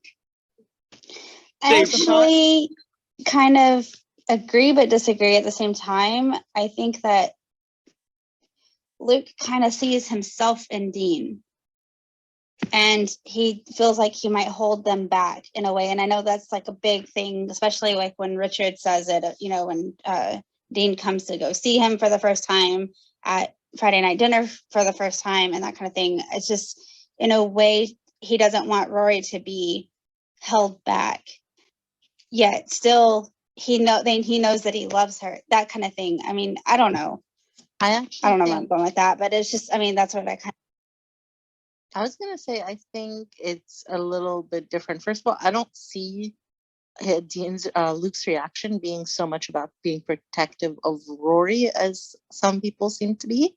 I actually see it as more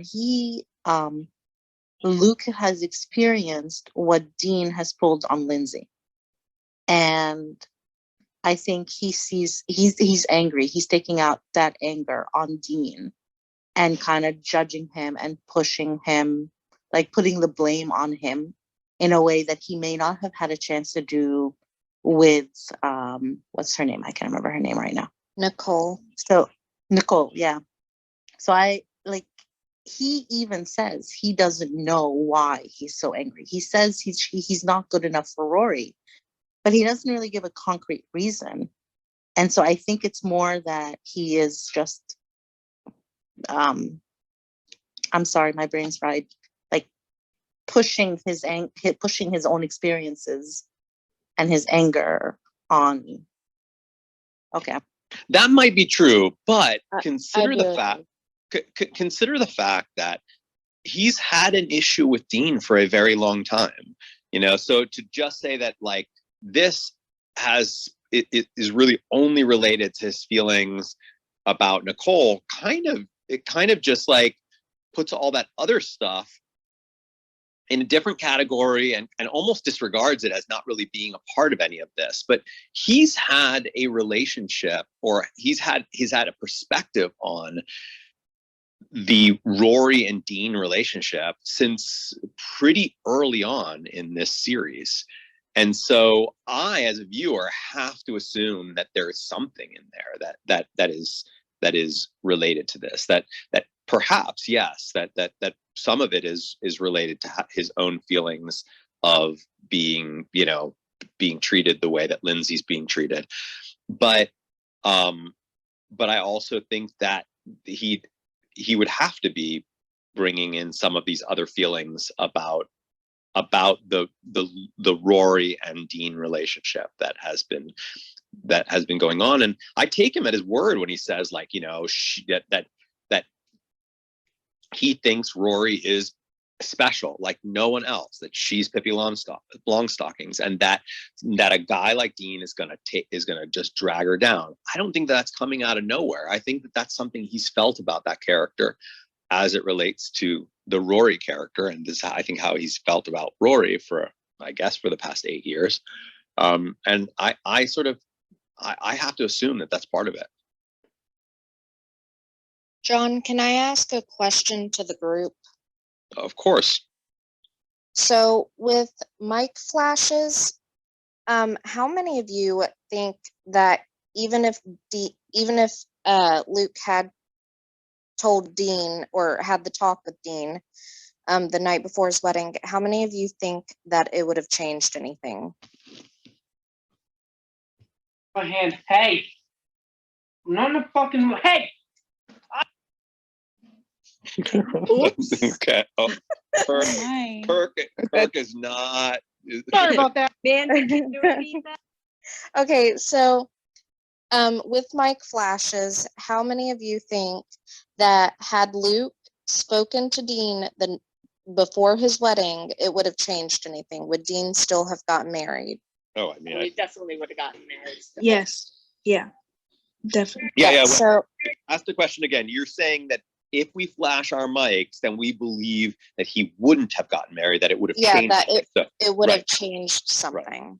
So it looked that you asked that the first time you asked it, it looked like everyone just like the entire Yeah, it room doesn't was seem silent. like anybody thinks that anything would have changed. So I really I mean, I know we keep going back to it and debating it, but it seems like we're pretty much like, if Luke had said anything, it still wouldn't have mattered. So No, I know, but even if it wouldn't have mattered and it wouldn't have done anything, it's still a part of Luke's his own perspective on Dean. Yeah.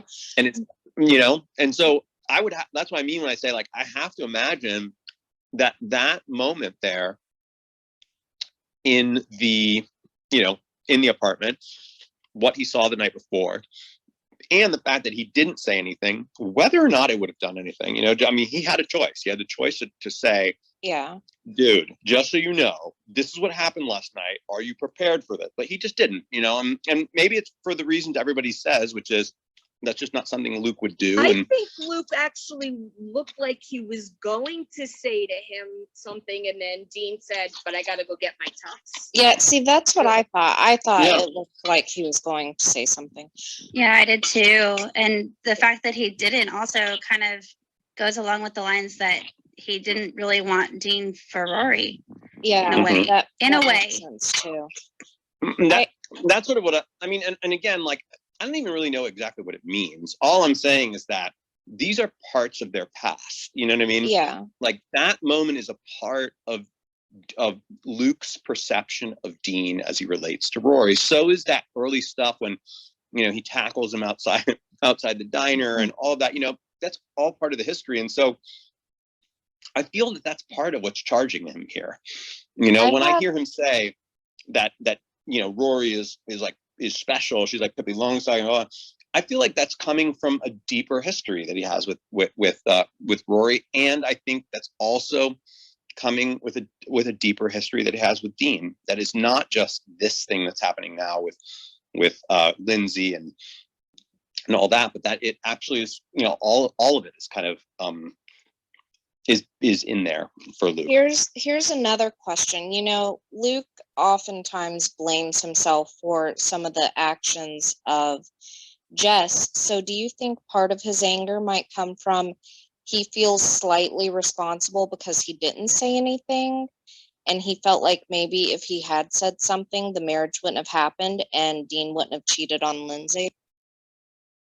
I mean, maybe. I'm with Rachel that I don't see him being able to ever do that, but maybe he would think about it at the very least. Like, what if I had done that? You know, I don't think he would ever do it, but he might actually be thinking about whether he had what would have happened if he had done that, and that could eat at him, you know, over time. Can I just bring back that, like, you guys are talking about he has a past relationship with Dean or feelings about Dean, but I feel like he got over that. Like, the tackling was because of how Dean dealt with Rory after the I love you, but when Jess comes back and he asks about her, he says to her, leave her alone, they're back together and they're happy. So it's not like from that I kind of read like he kind of moved past his feelings for Dean. So I don't know if maybe we're putting too much emphasis on what came before. Well, I mean, I just think that I think that, you know, history between characters like that. I mean, that's, as an actor, that's we're taught to take all of that into account, right? Like that's like when we get into characters for roles, like we have to understand the history behind our characters, right? And history is important. All of that is important. That's not to say that he wouldn't, you know, recognize that that these two are together and that Jess coming in would be damaging something that should not be damaged, right? But it doesn't make the history go away. It doesn't make those events that happened just go away. Maybe he doesn't think about them as much, but they might be a part of just a larger perception that he has about Dean. And when things between Dean and Rory are at their worst in his eyes, a lot of that history may actually come to the surface.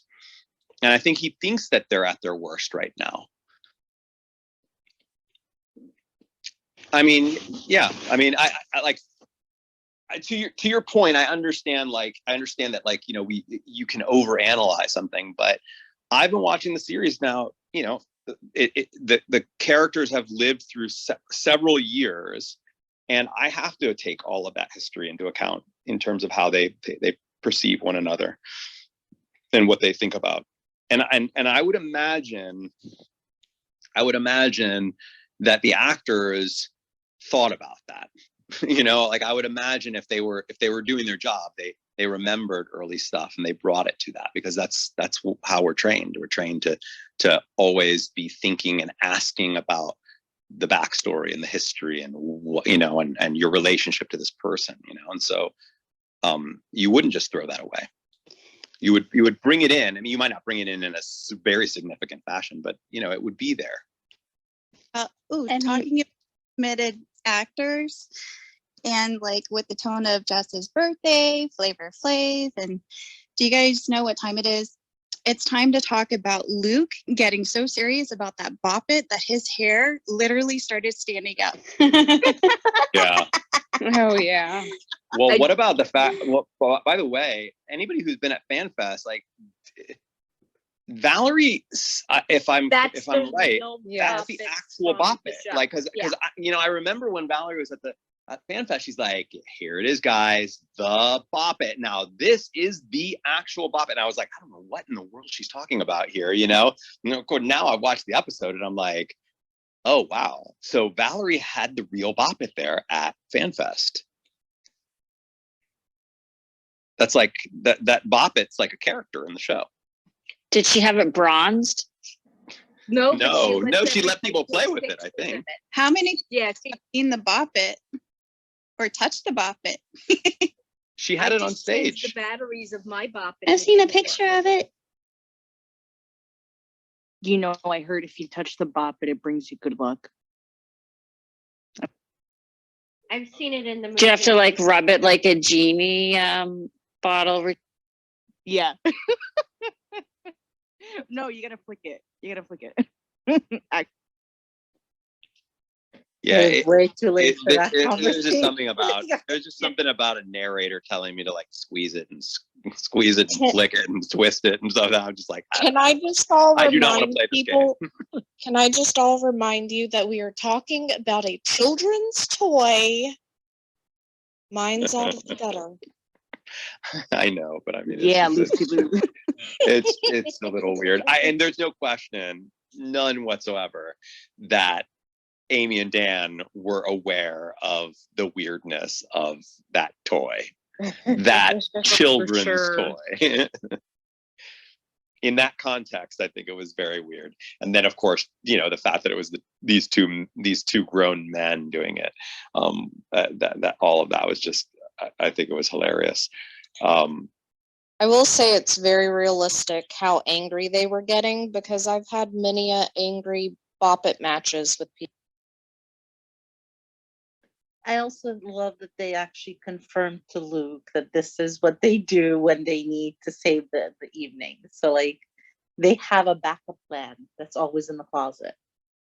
In general, this episode had a lot of really great lines. Like that's what I was saying. I was like, who wrote this? This has got to be Amy, because it just felt like the snark and the jokes were just like absolutely at their peak. We this didn't episode, even like get to the panic room. John, what's the- the password? 11111 or something. 1111111. Good. 5 1. 5 1. Our football team was so good. It's we just funny won because one, somebody one, one. so somebody in Discord came in with the username Luke's Wi-Fi password, and then Samantha was like, love your username, you know, and then it was kind of like, oh, but John doesn't know what that means, and it's going to come in future season. And then recently somebody was like 11111, and they were like, oh, but don't say that. That's spoiling it for John. And I put them together thinking that was Luke's Wi-Fi password, because of course I'm thinking like that would be his Wi-Fi password. He wouldn't care. He would just have a bunch of ones. He But would care though, because that means people would stay. oh right. Let's just Oh, let him experience it. Yeah, I loved that line that Lorelai had when she said about the stamp. And she was like, or unless your nose gets stuck to the stamp. just very funny, really great one-liners in this particular episode. I don't know, they stood out to me. I'm actually going to start making folks moderators. So I'm going to head out here. Before you go, how did you feel about Richard coming to tell Emily, or more importantly, the one that got me was when Lorelai goes to him, you should tell mom, and he's like, why? And I was like, oh, that's so heartbreaking, because it goes back to that conversation we said about him, like he's moving on, he's living his life, and yeah. And the end also was really kind of a little. Maybe Richard and Emily need the Bop It. If Oh my I was God. watching this for the first time and I really was truly unspoiled on that relationship, because of course I do know enough to know that something's going to eventually, they're going to eventually get back together, you know, just because I remember seeing them together in scenes later in the series. But if I was truly fresh, I'd actually be wondering whether or not these two characters are going to full on divorce in the series, and that's going to be a thing, and that I mean, I wouldn't put it past the show to like be like, we are going to break these characters up and that's it, they're done, we're not going to ever bring them back together, they're going to have two, and the characters are now going to visit them separately, they're going to live in two separate houses, and you know, like I could see it going in that direction at this point, even though like I could see a nasty divorce where Emily gets a really huge amount of their you know, of their wealth, you know, that enough that she can get her own home and all of that. Like it feels like it's going down that path, and I think it's probably because of that, Mary, because I kind of feel like he doesn't seem to really be all that. He doesn't seem to be all that affected by it. And also Penelon Lot. I don't think that he's getting together with Penelon Lot. It's always Penelon Lot. I don't think he is. I would actually expect her to get with somebody before I would expect him to get with somebody. You know, I would imagine she would do it. She would do it as like to try and get a rise out of him. I don't think that he's going to go to Penelon Lot. I'd actually be surprised if we ever see Penelon Lot again. You're about to ask me if I want to put some kernels on it. Of course. No, not because you already did it for me. Show me the money. Show you the kernels. All right. Well, this was a lot of fun. I will be back tomorrow at 8 a.m. We got a big morning ahead of us. We've got Stan will be joining us. We've got Norman Mailer Norman Mailer and Pregnant. John, do you want us to help you make moderators? Make moderators? Yeah, What do you mean? you stopped making the moderators for. Yeah, you know, that's something that I actually was doing, and I realized that it's actually not necessary. I can make like the people who are right next to me at the very top moderators, and that keeps the room open. I was doing that like as a way to sort of assure that the room would stay open. And I think that it's actually better that Clubhouse recommends that you don't make your whole room moderators. And I think I understand why. So from now on, I'm probably just going to make like the top row moderators. And then what happens is if those folks do want to leave after I leave, then they actually, as long as a moderator, you leave the room and don't click on end this room.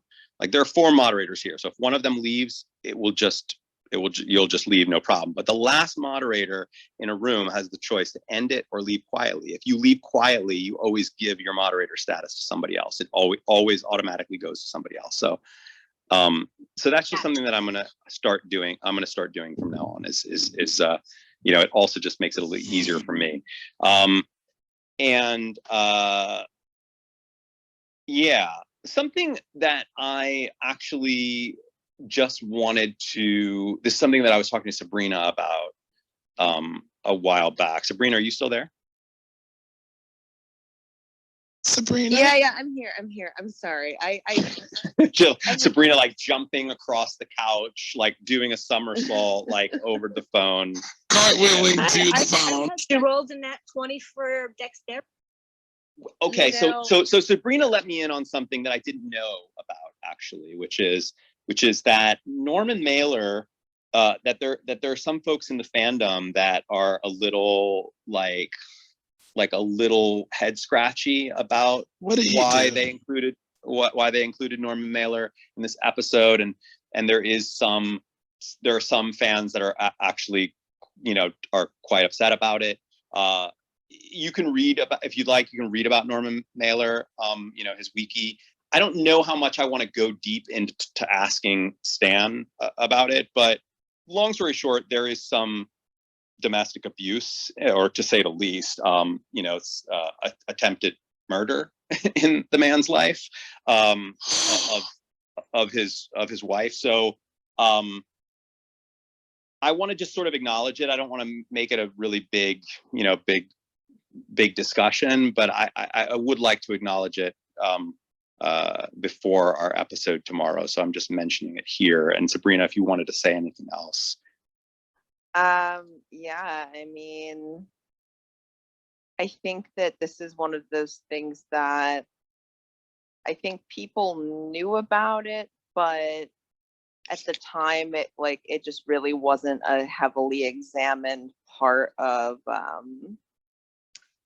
his life. And I don't really remember because I was growing up, but I feel like now, given that it is 2021, we are coming into this re-examination of a lot of people. And Norman Mailer, if he were still alive, presumably would be going through that scrutiny a little bit more heavily. But because we are all watching Gilmore Girls, and because he is part of that story, unfortunately this comes up. This was one of those things where I told John, without trying to spoil it, I was trying to say that someone in a future episode was engaged in domestic abuse, and it's such a kind of hidden story that it was hard for him to figure out who it was.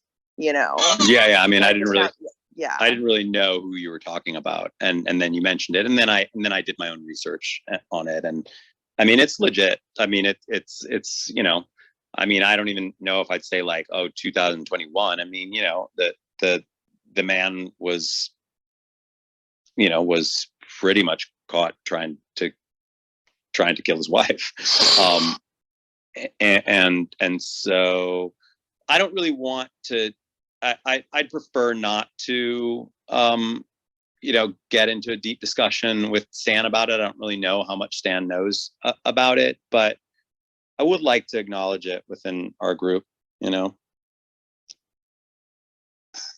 John, I wouldn't have known about that at all if we didn't just mention it just now. I don't really hear a lot of people talk about it. Yeah, I had no Did idea. anybody else? Did anybody else know about it? No idea. I did. I No idea. I've been a victim of domestic violence, and yeah, that kind of hits home.